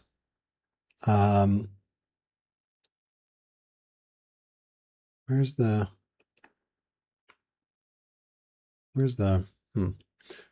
hunters? Yes, hunters have tacticians at 10x, which is really, really good. And yeah, Persia definitely has the superior order economy at this point. We're seeing a pretty big difference here, 23 to 16. Almost 70 orders so far over the course of the game. And with the Zealot, as the Swift Zealot, they are actually more mobile than Rome. They get 5 moves per unit, where Rome only gets 4. Only. So Persia can actually reinforce. And I was not expecting this aggression from Persia this early. But so far it's paying off. They've killed 2 Roman warriors and have not suffered any damages. And Rome could kill the Zealot. We'll have to commit a lot of orders to do it. But they can do it next turn. One thing Persia could have done is move this unit here, and then the Zealot would be unkillable. Or if you want to get really crappy, sneaky, you could move the unit here, and then the Zealot would still be unkillable, and you would Zaklock the warrior so it can't escape. So really curious to see what Rome does here. Exciting. All right. Just keeping an eye on this. They've lost 2 warriors so far to the Persians. All right, they're going for it. They're attacking, and killing the Zealot. The Zealot is dead. Quick check here. Unavailable, but no wounded trait. Quickly checking on Persia. Is there a flee the field event? There is. So option to have him die and get 10 legitimacy, or piss off all your families. So Zealot is dead. It's actually a nice way to force succession if you want. Go in with your leader and hope that the opponent kills your leader so that you can get rid of your leader and get 10 legitimacy. Going out with a blaze of glory. So yeah, the zealot leader is gone. And then we get a tactician leader. Who is this tactician? She is the tactician. Princess Shirin is right here. So if he does take the flee from battle, and he's had a good life, right? He's 54, it's turn 37. She will instantly get a stun right here. And oh man, this is really exciting. So that's all Rome could really do, I think. Also, they're clearing this site as well with the rest of their orders, and then they're kind of stalled pretty badly. We are going to get the second apprentice acolyte here, so we should see Zora in 3 or 4 years. Let's see what Persia does. We're going to keep the cam here on this action. And specifically seeing, oh yeah, there's still some more Roman turns here, but definitely some aggression here. And yeah.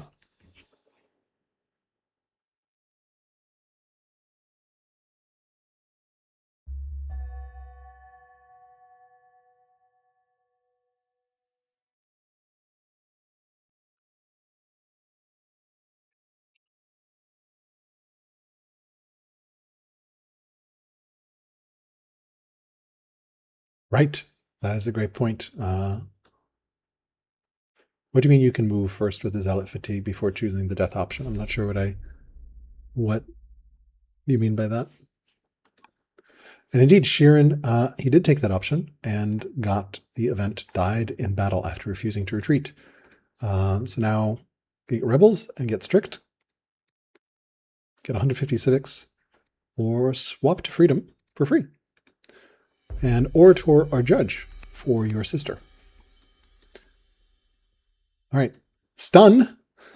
Stunning the new warrior and then attacking the other warrior. Love this already. So this warrior cannot get away, and this unit is stunned. So this is going from bad to worse for Rome. So all these warriors that got produced here early, they've been coming in one by one and getting killed. This can actually turn very quickly. And Persia just founded a statesman city right in their face. They're like, I don't need to make this a hunter city. I'll just make this a hunter city as the new frontline city. Oh boy.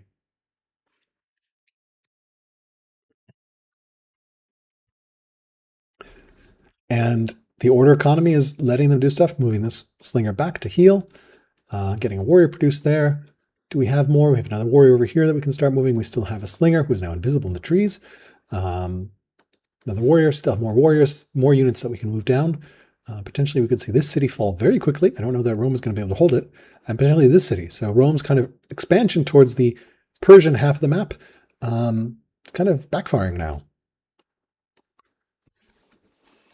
I think the big thing is just that order difference is so determinative early on here. 22 to 16 doesn't seem like a big difference, but when you realize that's like percentage-wise a huge difference.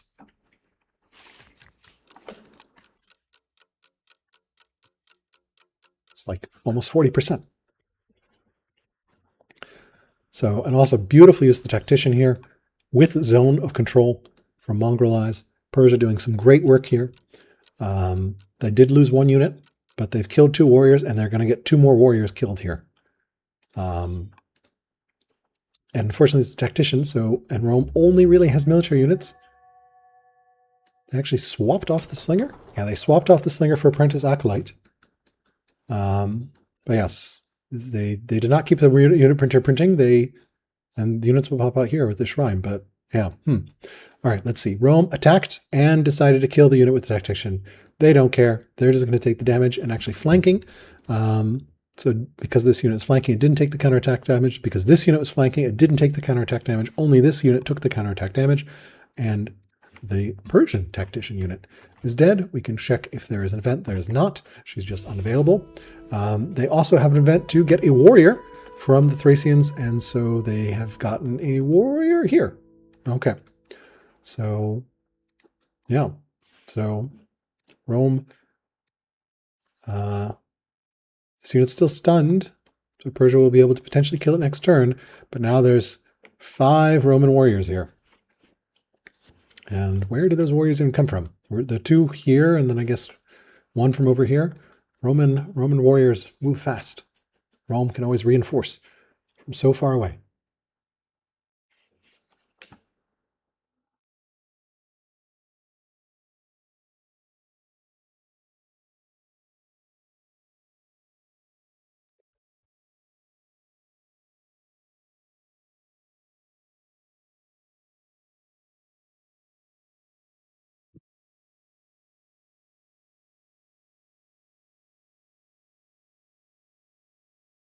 All right. Yes, never underestimate the Roman unit printer. Ranchers, so Persia's going for Judaism. Spendthrift, estranged or influenced, and then family favors, 2 elder officers, which is probably not doable unless you have a judge. Which, do we have a judge anywhere with a barracks? Do we even have barracks? We don't have barracks, so probably not a good idea to take the elder officer ambition. Let's see what Persia does here. Still no moves yet. Gonna keep the focus here.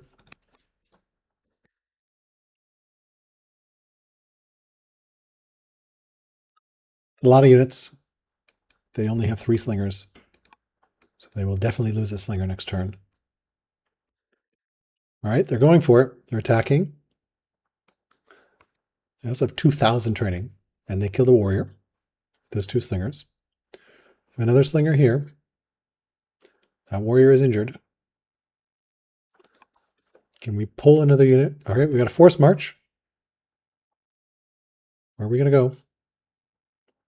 Kill this warrior. There's another forced march. Yep, you can definitely kill this warrior. Oh, we're hiding in the... Oh, bait. Okay, we're tacticians, so we hide in forests. Invisible units in the forest waiting to kill you. Would love to see her reassigned as general somewhere.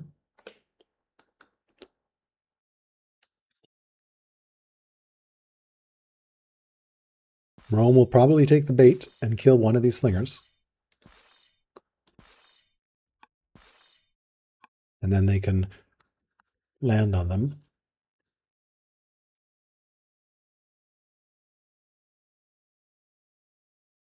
This is definitely bait, and then love this. So these slingers moved in, but they're not going in for a kill right now.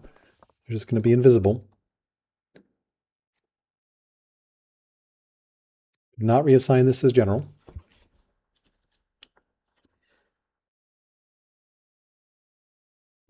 Persia has decent visibility here, but doesn't see that this Roman warrior could come all the way over. Let's see what happens next.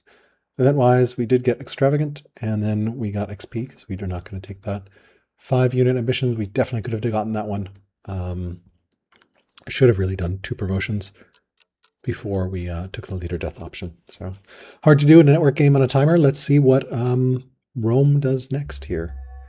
So Rome lost another warrior. This warrior here can not quite get over there. The terrain really sucks. Really? You can only move that far? Yeah, wow. I guess we're a scholar, not a zealot. So, all right, he's going for it. He's going to attack this, flanking, flanking, flanking. So 1, 2, these 2 units will not take flank damage. This one will take the tactician damage because can't get here and can't get here. I guess you could get here. Probably should go here. I don't think the scout counts for flanking damage. Also, a tech released here, free settler. Husbandry potentially is next. So this feels like huge bait. This is going to be beautiful. Yeah, it's super cool to use the woods and be like, yeah, there's no one here. The forests, yeah, and severely injured. I think I saw severely injured. All right, so these guys, if he had a route unit, dear Lord, imagine if Persia had a single chariot. This worker has been standing there for a very long time. Did we ever clear this site? We did. Hopefully we won't get that thrown. We have no orders, so we've cleared this site. Unfortunately, we have our amazing scholar general over here. We're on 7 cities for Persia, to 6 for Rome. Persia's now out expanding Rome. Orders are life, the power of the order economy. Curious to see what Rome will pick tech-wise here. Admin, husbandry, phalanx, architecture, or can draw into forestry, mill drill, aristocracy, navy. I don't know. I would probably go for mill drill personally because I feel like I need to get some science. And officers are a great source of science. So they took the bait and they killed a warrior. Little do they know there are 3 stealth slingers around. Let's see what Persia does in response. They could attack with these stealth slingers. They don't have to attack with these stealth slingers. This one could kill here. There's 4 slingers around. So yeah, you could kill 2 warriors pretty easily. And indeed, we're going for it. Boom. 1 warrior dead.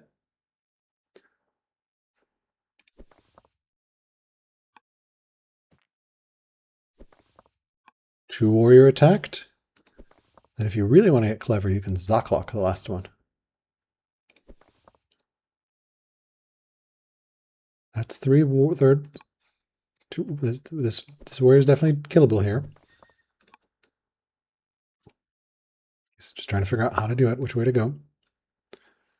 All right, and there we go. 2 warriors dead. So definitely Persia has been winning this battle so far. Units lost 3-5. Mill score, you see, kind of getting a little jaggy. And then pulling the last unit here. Unfortunately, this unit can get away. You didn't quite Zaklock. So Rome will probably run away. It can't run away towards the city. It can only run away towards your cities. So this is actually, this one can go away a long way, but this one can also get away. Just going to take a lot of orders, which is the one thing Rome does not have. All right, let's see what Rome does in response. Zoroastrianism, they'll found Zoroastrianism. They can adopt it. They've got the civics. They could put statues, or yeah, I'm going to keep the action here. See what happens here. They see the border of this city. They still don't know about this city. No vision of this city yet. Although they do see the city count, so they presumably know that the Persians have settled here. Yeah. They took the civics from founding Zoro. Economy is in serious money issues. This is why I was like, maybe builder, because that early discipline really ties you over.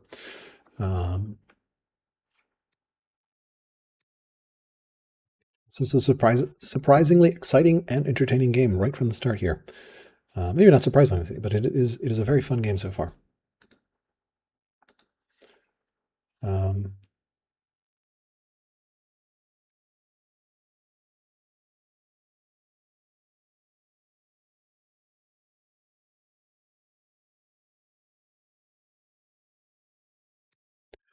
All right, let's take a look here. What is Rome going to do? They have not moved those 2 warriors. Click over to here. They have not done anything there. Oh, I saw 5 orders somewhere. 5 orders spent on something. Unclear what. Moving the settler. They moved a settler and they're moving a militia. You must be truly desperate to come for me for help. All right. Warriors attacking here and attacking here. They're just going to lose both warriors now. Right? Because I think the Sentinel Slinger can actually... Yeah, the Sentinel Slinger, this Sentinel Slinger can come stand here and kill that. And then the 3 of them can... This Sentinel Slinger can slip into these borders. You might lose both. Wow.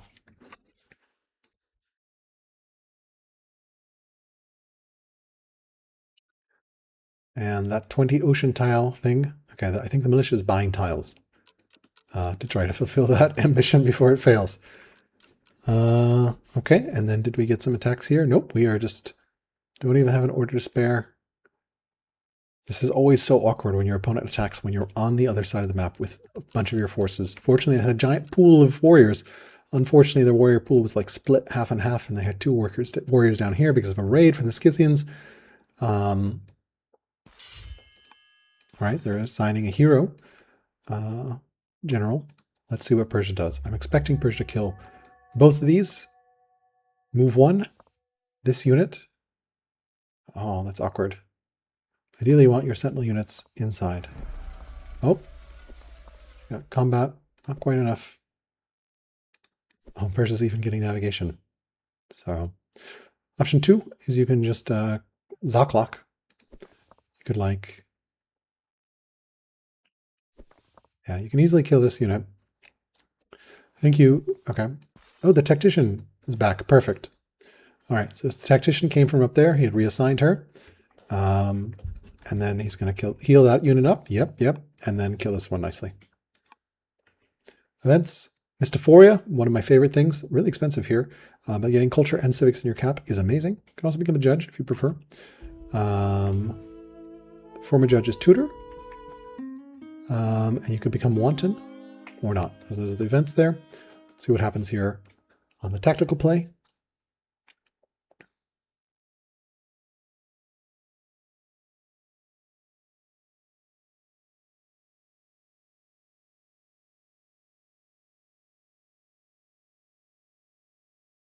All right, killed that, and this warrior is stunned and cannot get away, which is like the worst feeling in the world. It's like, oh no, this unit is just gonna die.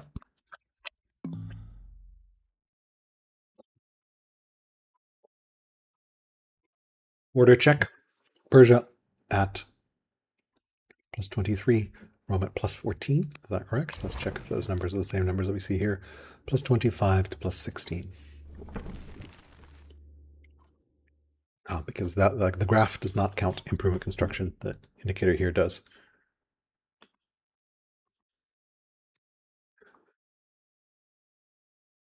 Riveting match so far.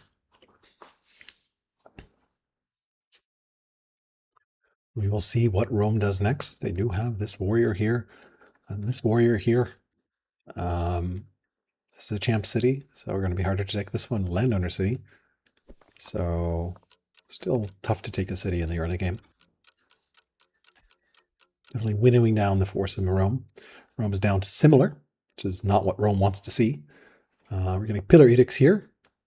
Not sure exactly why here, but okay.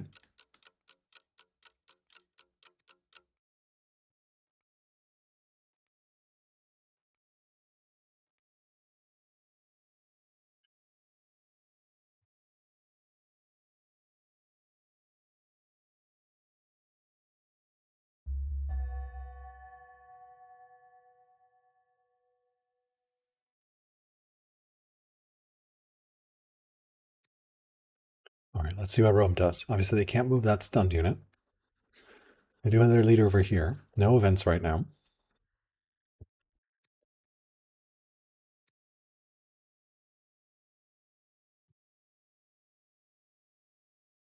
They are settling here. So they're equal city-wise, 7 to 7. They have a Thracian raid coming in here, which is going to be really awkward to deal with. They killed that unit. We're going to get close to that Thracian thing. We continue to buy tiles. It's getting really expensive.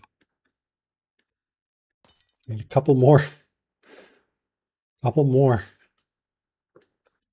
tiles. Getting a master acolyte in the land under seat. We do have Zoro. Trying to finish these ambitions. Fortunately, these raiders might help out. Divine Rule feels like it's going to be a reach. No orders left to move anything towards here. Slinger will pop up in the city next turn. So a really nice tactical play from Persia here. Got to give them hats off. Going to step away really briefly. I'll leave the action here and I'll be right back.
All right, I am back.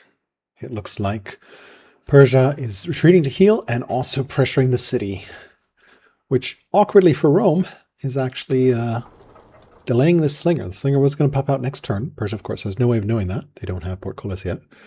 They are going to get navigation next turn. Yep, so the damage is actually shaving a turn off the slinger, which is really awkward. Persia has no way of knowing that. But it's just enough damage to take that off. We can see here minus 10% from damage, which is just enough to make the slinger, which is currently at 50 out of 60. Yeah, just 1 point. So short. Rebel phase, become bitter or can become a commander, which is her brother. And then adopt Judaism. They did found Judaism. So Judaism is now founded by Persia. With that double rancher, triple rancher? Okay, I guess they're doing another rancher somewhere.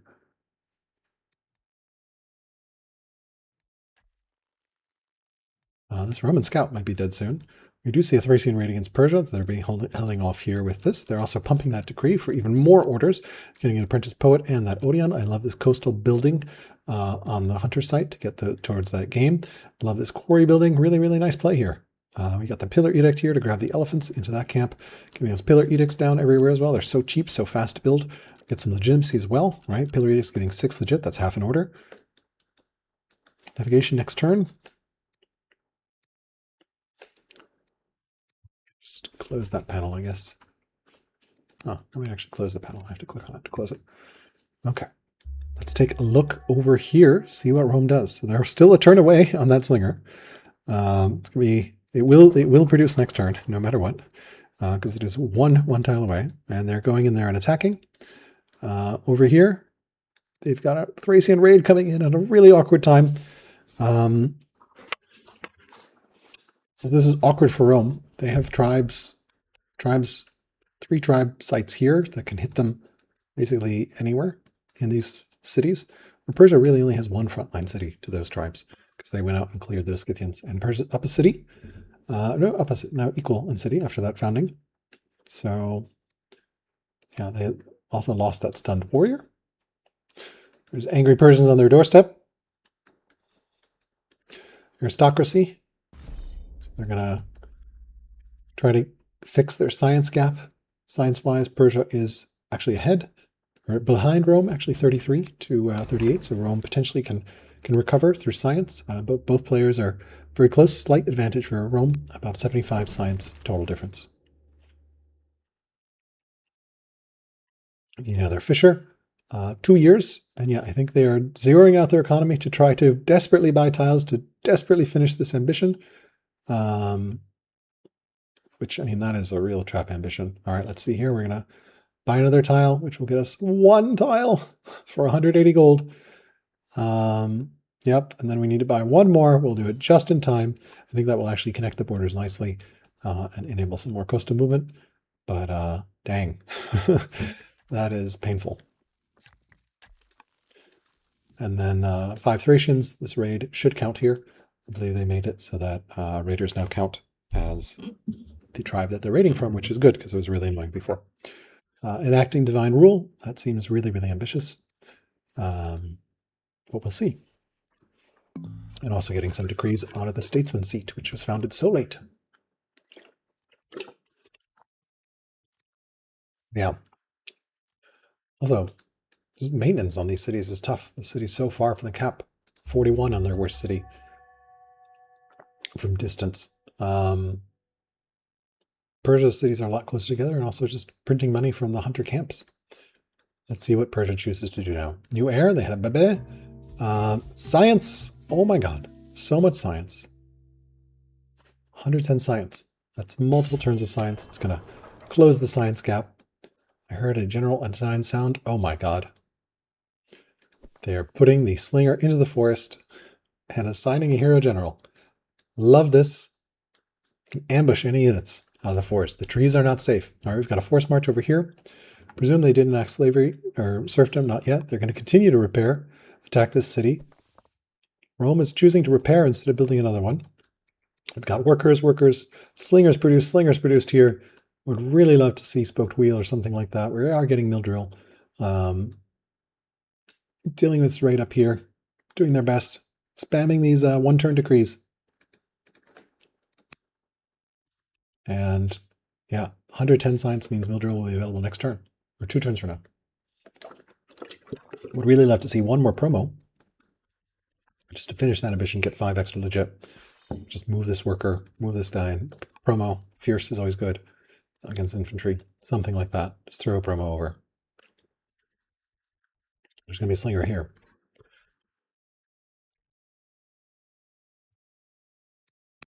Really fun tactical play here from Persia. Look at this. Rome had a huge military lead, and now it's basically equal. That said, that Roman seat is printing slingers out every 3 turns.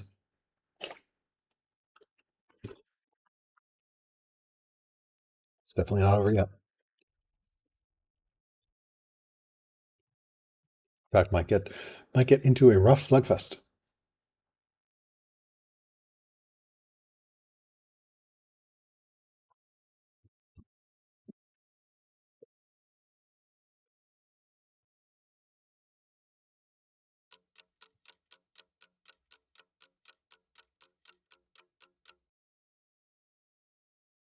All right. Yeah, this ambition ideally should have been finished a long time ago. So easy.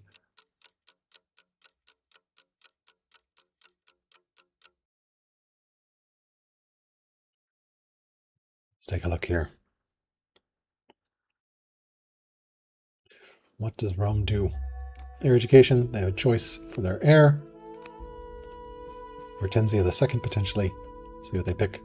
We did get aristocracy, so expecting centralization already enacted, putting that 41 science. And then husbandry, mill drill, border boost. Border boost could be interesting. Navi, admin, or phalanx. Husbandry is currently selected. Anything else is selected? Just husbandry? Just husbandry. Presumably to get some of these pastures up. We got some sheep. We have some game that hasn't been improved. We redrew, and we're going to get border boost. Yes, we're going to take border boost. It's a pretty big border boost. I guess we're just going to be settling with what we have, but yeah, because we didn't want husbandry, we're going to get border boost, and then I guess we're going to go for phalanx? Or no, I don't know what we're going to get for next. But scholars, we can move around. Slinger is attacking from inside. Plinking here. Actually bumped this a little bit. Got a warrior in the forest, unknowing that there's another slinger right next. There's a slinger next to it. 7 orders left. Killing the scout. Oh, but not quite killing the scout. So Persia will definitely want to get the scout. Roman scout, meanwhile, no one seems to have noticed. There's a Roman scout that's just hanging out. Has not been killed yet. Families not doing well in Rome right now. Yeah, it is not great. These will both tick over soon. What is this? This is so 2 years on a champion discontent. That'll be enough to flip it over. And then 2 years on a landowner, 3 years on a landowner discontent. So both families are going to be at over minus 100. Roman paganism really hates. Ooh, scholar difference. Maybe we'll see something change when that dies. So we'll keep an eye on that. But Rome could get some serious rebels, which is never going to be fun. Are they going to fix the ocean tile legacy? They need one more buy. They've invested so much into this. Are they going to be able to pull this off? They can, of course, get more time by playing the extension or Alt-E. They're going to do it. They need to sell a lot of stone. There we go. And buy tile. Yes. It didn't grab the tile. No. No. They need another buy. They need another buy. They need another buy. They should have bought from the other tile. Oh, and they have no training left. That's so sad. I thought this was going to buy. Yeah. They need another buy here.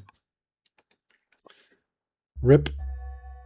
Of course, they can only buy from the landowners. All right, we've got the classic wine or vinegar event, adding some wine or gaining austerity. Austerity in a military seat is not bad, actually. 25% training, it's like a mini champ seat. Adopt Judaism, seems good. And let's see what Persia does here. We're still dealing with raids up there, which I presume they're going to clear. Just going to keep an eye on across the entire map. Are they going to move their scout? They did move their scout into the forest with a force march here to get out.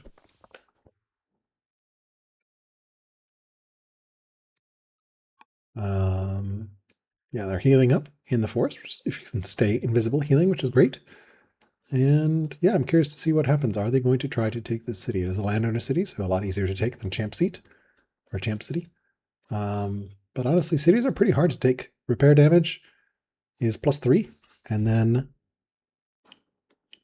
cities automatically heal 1, so that's 4 damage every turn. So you need to defeat at least 4 damage every turn while still taking some heavy fire. Of course, they can focus a lot of units around here. They do have enough units to deal with that. But of course, Rome is going to keep streaming units in, and then you can't touch the unit in the city. So, yeah, I don't know. Persia does seem to be going, we're going to make lots of military units and go for it, though. So this is going to be a slugfest. Yeah, really, really sad about that ambition. Ocean tile ambition, I think, is always a trap. Like almost always a trap, unless you can easily buy along the coast, or like build along the coast, or you're, I don't know. It just, with Rome's economy, like look at how much better shape Persia's economy is. We can compare here. Persia plus 104 money, Rome minus 143 money. Persia 16 orders. Rome 16 orders, Persia 28 orders. Persia plus 64 food, Rome plus 25 food. Persia 31 iron, Rome 50 iron. Persia 58 stone, Rome 33 stone. So apart from iron, also science, Rome slightly ahead, 41 to 35. All right, ooh, stun. That is rough. This dude in the forest stunned by the tactician warrior. It's actually going to be really, really hard to attack that warrior because slingers are going to do nothing.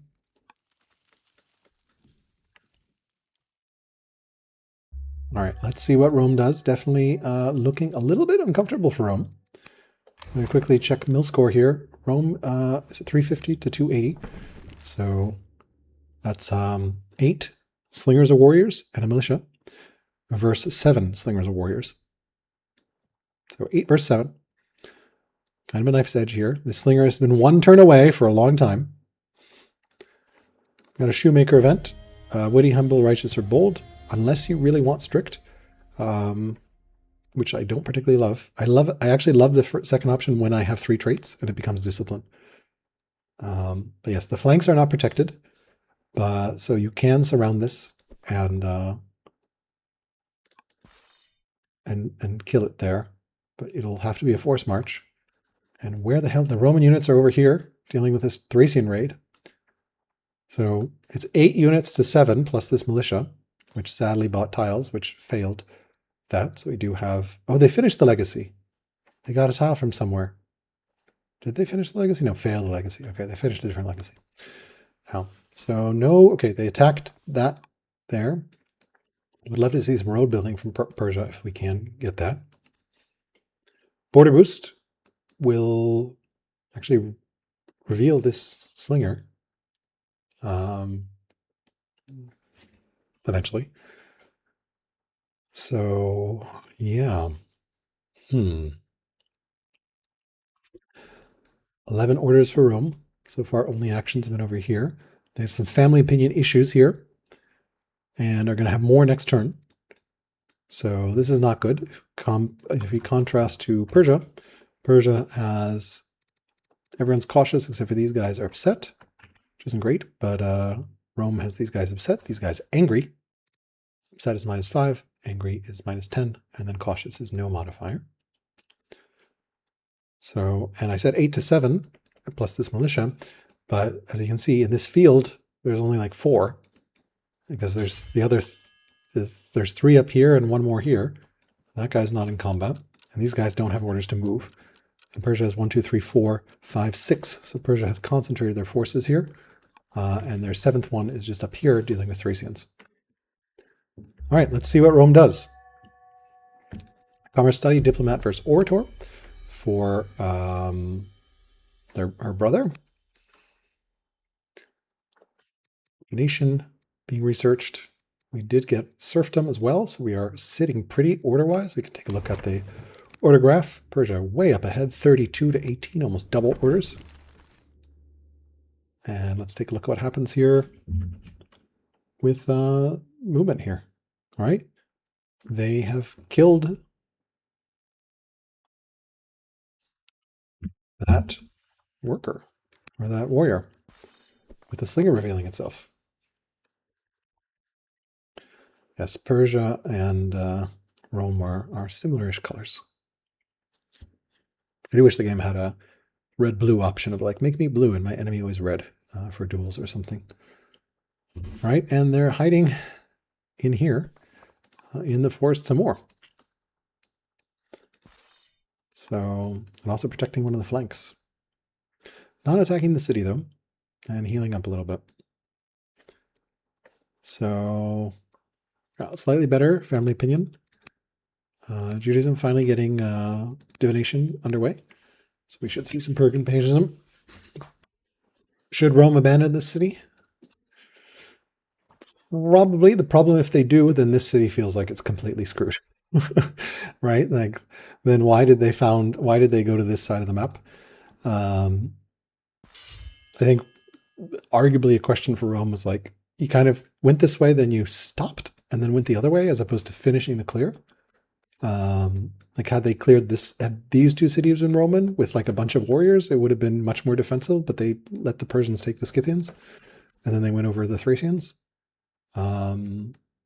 Oh, they took the opulence project ambition. Interesting. Wonder if we'll see in estates.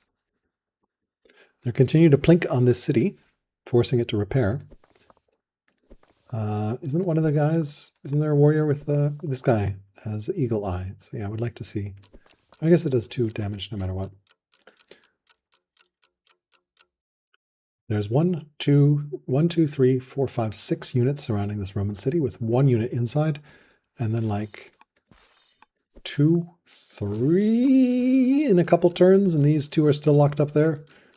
So that's a 6 versus 4 with the city. I don't know. And Persia, of course, actually has closer supply lines here because you're going to another slinger.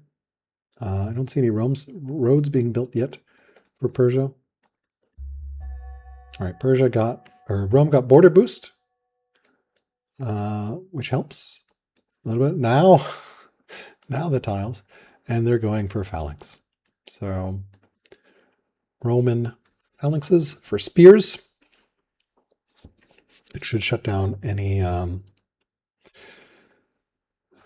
yes. Clearing on 2 fronts is, I mean, the rule of the game is always concentrate your forces, right? If each player has 8, but one person attacks with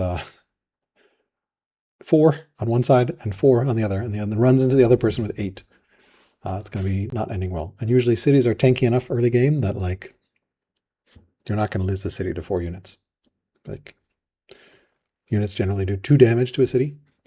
You can repair for 4, or repair and heal for 4. So that means net you lose a unit in 2 turns, or you 10 turns to lose a city while it's constantly being repaired. That's more than enough time for you to react and send something to bother them. And of course, the unit in the city can't be attacked. And usually it'll take 4 hits for an unencumbered unit equal strength. So you can deal with that force. Obviously, that calculus changes later when units can do a lot more than 2 damage to a city. But this is looking pretty dire for Rome, and indeed they have mostly retreated.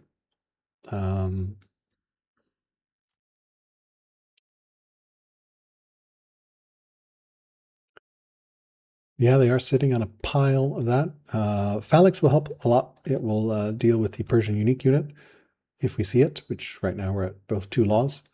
It will deal with any chariots, which would have been really terrifying. Phalanx, I really like spears. Spears, I think, are very early, very good. They're also great against horse tribes. And spears kind of force your opponents to go into axe if they want to deal with your spears. And axemen, I don't love axemen as a unit. I don't like steel as a tech. So I will almost always choose to take spears over axes. So I would rather stop routes than like kill spears. You do need something to kill spears, so obviously ranged units are great for that. Spears don't do anything against that. Yeah, I mean, just psychologically, I think that's very hard to do, right? Like if I abandon these 2 cities and then I clear the Thracians, then like I'm suddenly behind, right? Suddenly Persia has 9 cities and I have 5, and I have to clear 1, 2, 3, 4 more sites. That just feels really bad. This is the tribal invasion event, which I do not think you want to take here. Because you do not want the Thracians to tribal invade you. You want them to continue to pestering the hell out of Rome. Vigilant, inspiring, or naturalist. Naturalist would be really interesting. Or no, lumbermills and pastures. Inspiring is probably better. Get some culture going. All right, we are going for the city here in Persia. Continue to keep a slinger stealthed, but I think I would expect Rome to back out and lose that city. And then realistically, he's probably going to lose the city north of here as well. Phalanx is not going to be soon enough, but that's probably where the losses will stop, and we'll just split the map straight down the middle, which is kind of, I'd argue, where the more natural split of the map is, looking at this particular map. And this is a point symmetry map, but yeah, this kind of middle feels very splittable. Sometimes different maps are different. Yeah.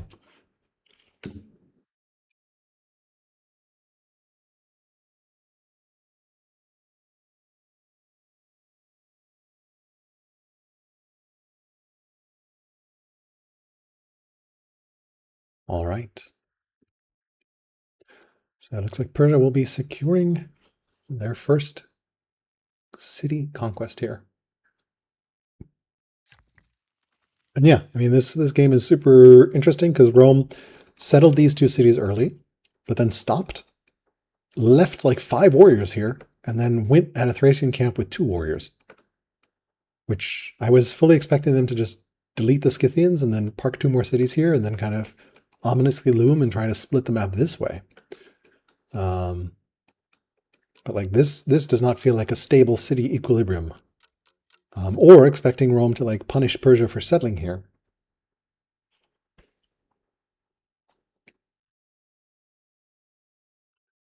Yeah, I mean, had they cleared the full map, that would have they cleared all the way, then like they can, like, this is a defendable front, but this is not a defendable front because you have points, like you don't want opponent cities there. This is a defendable front, right? You've got this, and then you'll eventually have this.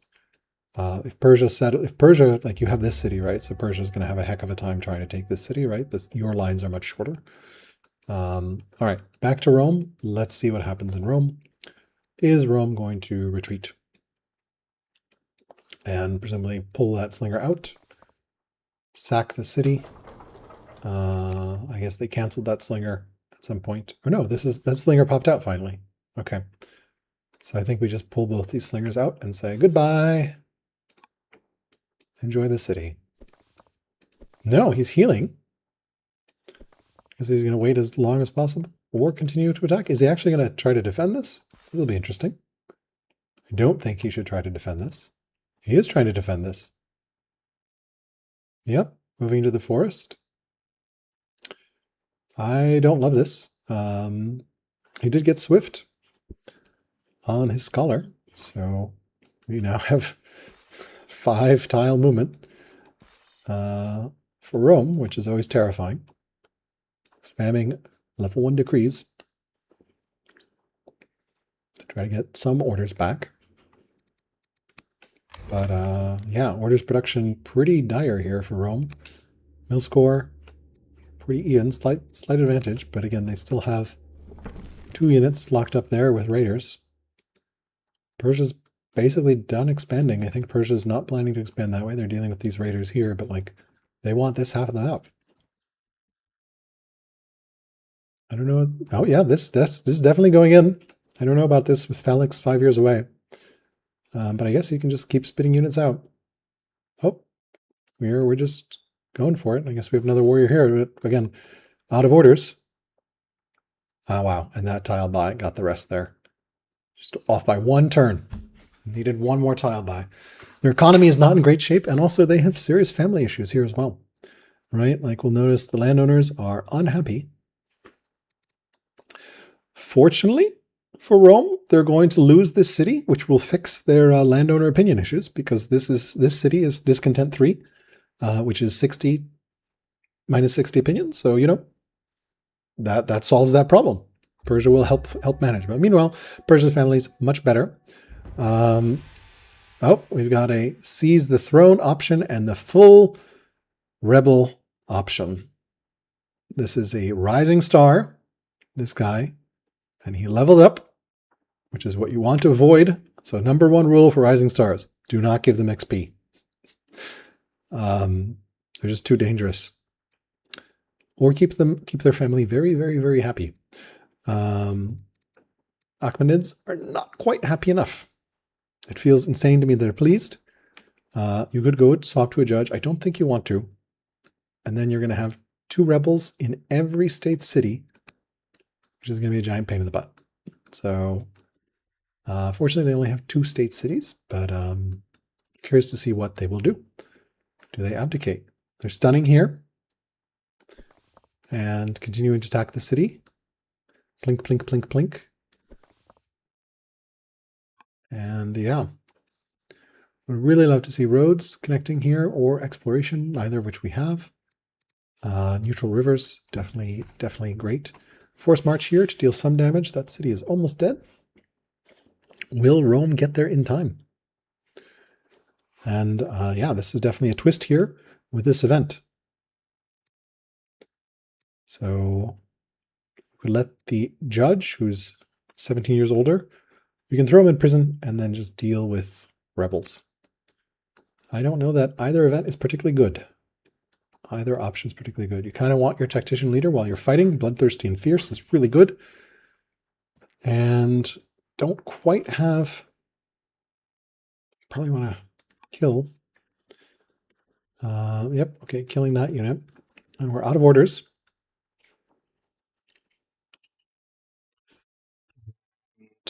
Yeah, I don't know.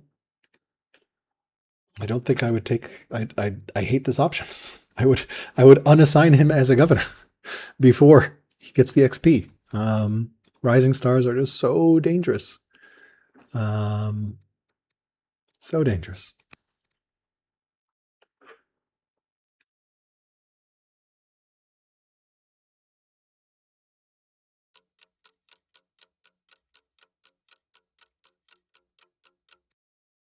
Event-wise, he did take the 2 rebels in each statesman city. So that's interesting, but he's holding on there. And so these guys will be super, super pissed off for like 5 years. So some internal turmoil in Persia. Fortunately, he doesn't have any military units that are statesmen, which is really fortunate because they would be trashed here. Ludus, who would get improved education for 700 gold, 1 science per culture level. Disappointment, and you can rename a unit, give them combat, or get plus 80 XP. And this Persian scout needs to move as well at some point. All right, what does Rome do here? I don't see any rebels yet. So we're on turn 47. Pretty exciting and interesting game so far. Some early aggression, early settling from Rome, and lots of military buildup. Back to stronger as well.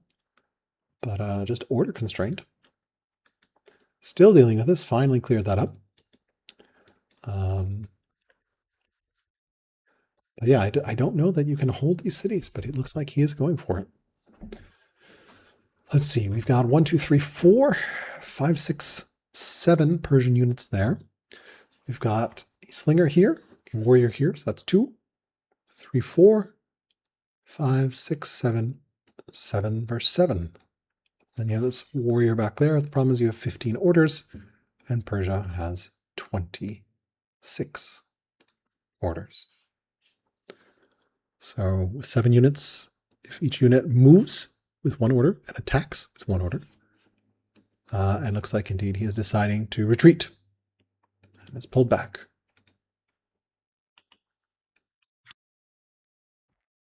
To stop around 7:30, which I presume is in 10 minutes. So that'll be right around the 3-hour through 2.5-hour mark. So, cool.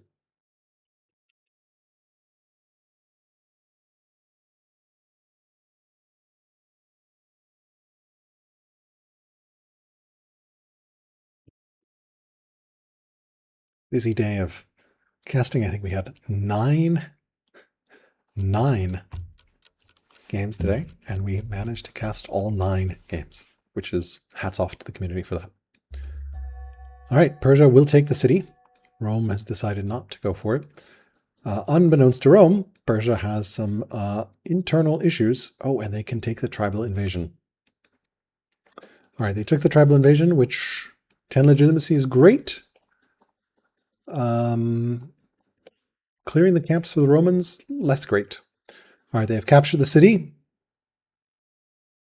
and can stun and kill this unit and get the kill on the leader. Yep. So, yeah, I now need to turn those units back. It is the right call. I don't think you're going to hold these 2 cities. Persia now needs to deal with the statesman full retreat from this rising star who got imprisoned. 4 more years of full rebellion.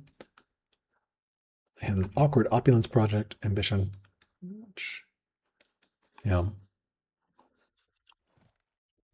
And they're pulling these units back to go deal with the rebels, so should be able to clean that up. I think that was the right call, but going to have some issues with these rebels. Probably want to hide in the city.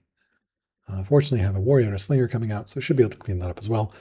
And thankfully did not have many units that were statesmen.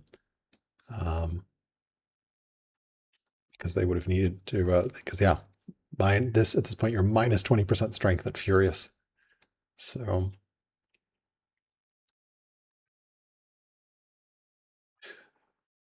yeah. So they did, for better or worse, get an additional rebel spawn from the unhappy opinion. But I think you can only get 1 rebel per city per turn? I don't know, actually. That's a good question.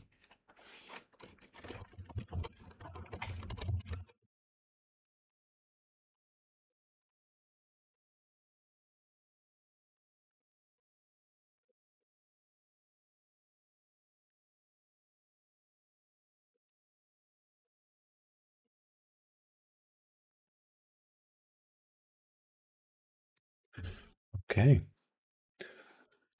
All right, and they can take the tribal invasion, which they don't really have a choice, which is going to be a little awkward because it's going to mean all these troops are going to clear the camps out and move towards Persia. But I guess that means they split the map 9 to 9. Rome goes down to 5, and we'll need to clear the rest, which they can do. But it just sucks for Rome because they definitely expanded very aggressively. I think point symmetry is always challenging because there's 2 ways of expanding, and like you can, like if I'm starting as Rome, I could go north or I could go west. If I'm starting as Persia, I can go south or I can go east. And it isn't necessarily clear from starting the map which way is the correct way to go. So you just kind of pick one, and sometimes the 2 players can run into each other, which is what happened here. Rome was like, I'm going west, and Persia was like, I'm going south. And so we have this northeast quadrant where we now have, oh wow, this raid triggered. And And then we not have. Some of these are. Do we not take? Oh, he hasn't resolved the event yet. Okay, that's why I'm like, shouldn't there be a raid? I don't think he has a choice on that event either. All right, so back here, let's see what Rome does. I think the players want to play for around 5 more minutes or so. Rome is rallying up here. Has a pretty good developed core. You can take a look at some stats at the end. And yeah, this Persian scout probably wants to get out. Probably wants to clear the rest of these sites, settle the rest. Fortunately, didn't lose their statesman seat. And yeah, Persia should definitely not try to push into this. You do not want to push into a champion seat spitting out units. You're just without roads. I'm honestly impressed with Persia's ability to take these cities. I thought, like, without roads, I guess the Swift on their leader helped, and the early Zealot helped as well. Yeah.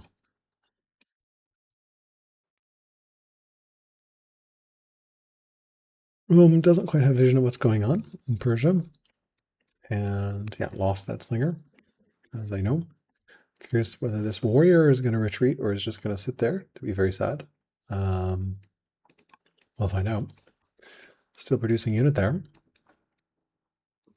Landowner opinion got fixed thanks to losing the city and losing the city's discontent.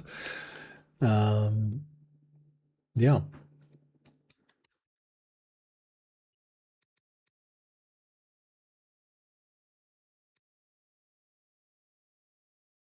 I guess one way to think about landowners is they get 2 extra growth. Yeah.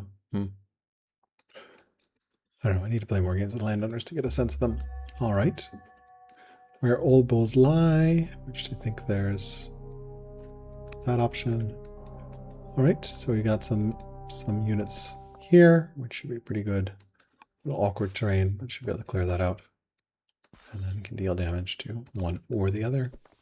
And slowly make their way over there. Yeah, and then cleaning this up as well. So they should deal with that full rebellion pretty clearly. And I think that will slowly wrap stuff up. Continue to print units everywhere they can. We're at 8 workers. You can check here. Worker turns 126 to 55. So Rome definitely stalled out with those order issues. 37 to 16 orders, 16 improvements, which is a big difference. And then, yeah, units lost. 9 units lost for Rome, just 3 for Persia. And then we can see military units produced. 18 units produced by Rome, 13 warriors and 5 slingers. Yeah, mill score. Rome is getting back up there, so they're still definitely not out of it. You can see the border boost jump there. Science, still an overall lead by 50 points, but Rome is slightly ahead. And then I think the story of this game so far has just been orders. Persia, despite starting as a... Both players started as a zealot, so there's no schemer buying here. Persia has had almost 200 more orders and currently has almost double at 34 versus 19. And those orders are turning into a stronger economy, the ability to move all their units. And yeah, they just now have one more Roman city to take out. Which, yeah, I wonder whether Rome is going to try to defend that city. It feels like it would not be a great idea given the terrain, but I don't know. Well, I guess that'll be a question for the next session. Persia having to deal with these rebels. Fortunately, did not get a rebel this turn.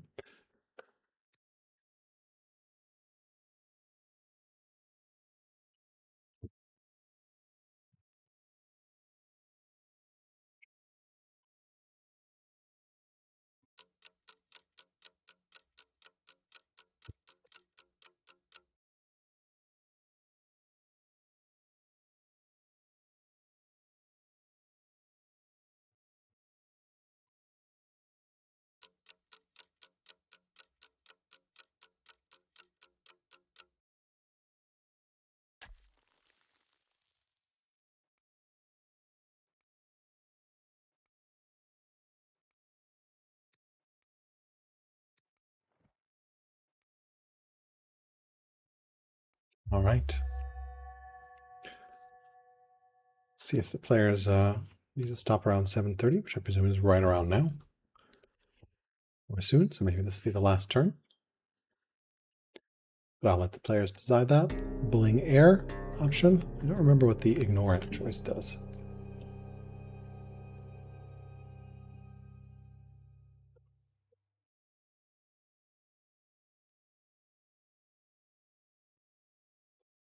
Ignoring it. Get to an escalated feud, then can have a bunch of options. Could be assassination, which could be successful or not. Yeah. Generally safer, I think, to take the disappointment. Not sure. What triggers that anyway? Nope. Right. And I presume he did take the invasion. No? Did Persia not take the invasion? Events.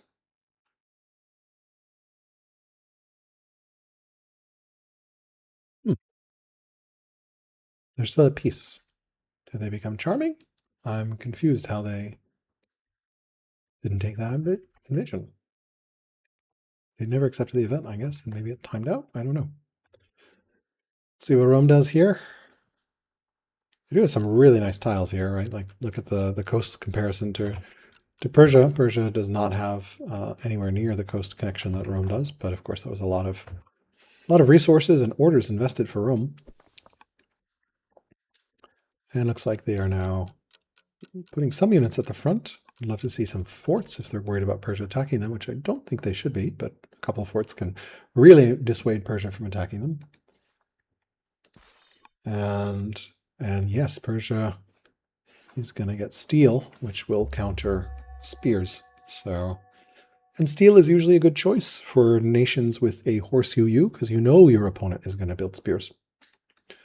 Like they need to deal with your unique unit.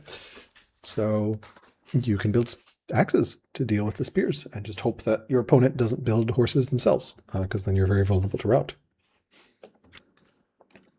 All right, they're going to end after turn 50. So these are the last couple turns here of the game. It's been an exciting first part. But we're definitely going to part 2. Pretty similar.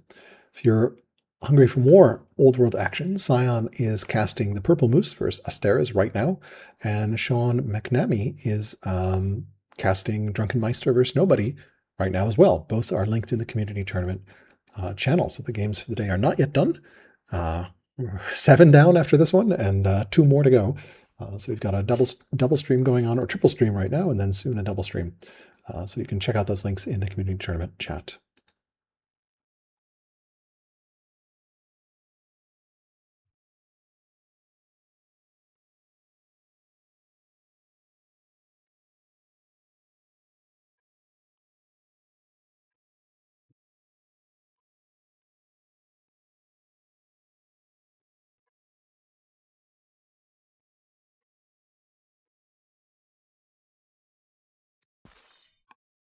And somehow we've covered 9 games today, which is wild.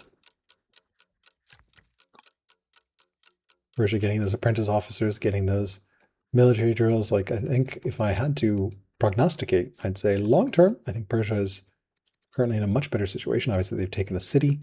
Their economy is much stronger. They're just running a lot more orders.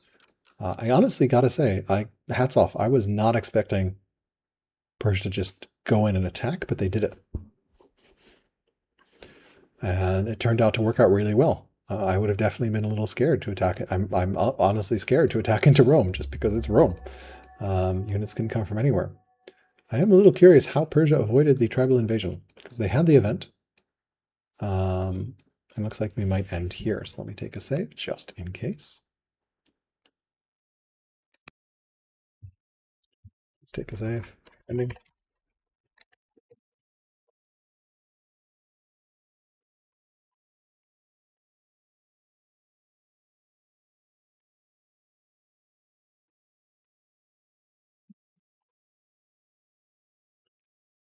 All right, so that looks like it's it. So exciting part 1, 50 turns in just over 2.5 hours, which is a great pace for Old World.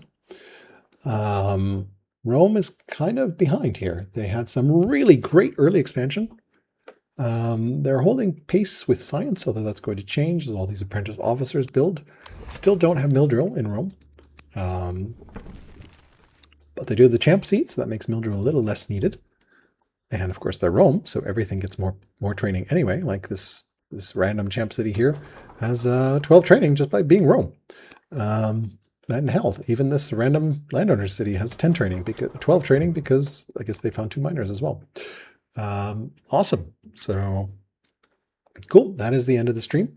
And again, encourage you to check out the other 2 streams going on right now. Scientific streaming Purple Balloons versus Asteris, and Sean McNabbie streaming Drunken Meister versus Nobody on what looked like a super interesting map.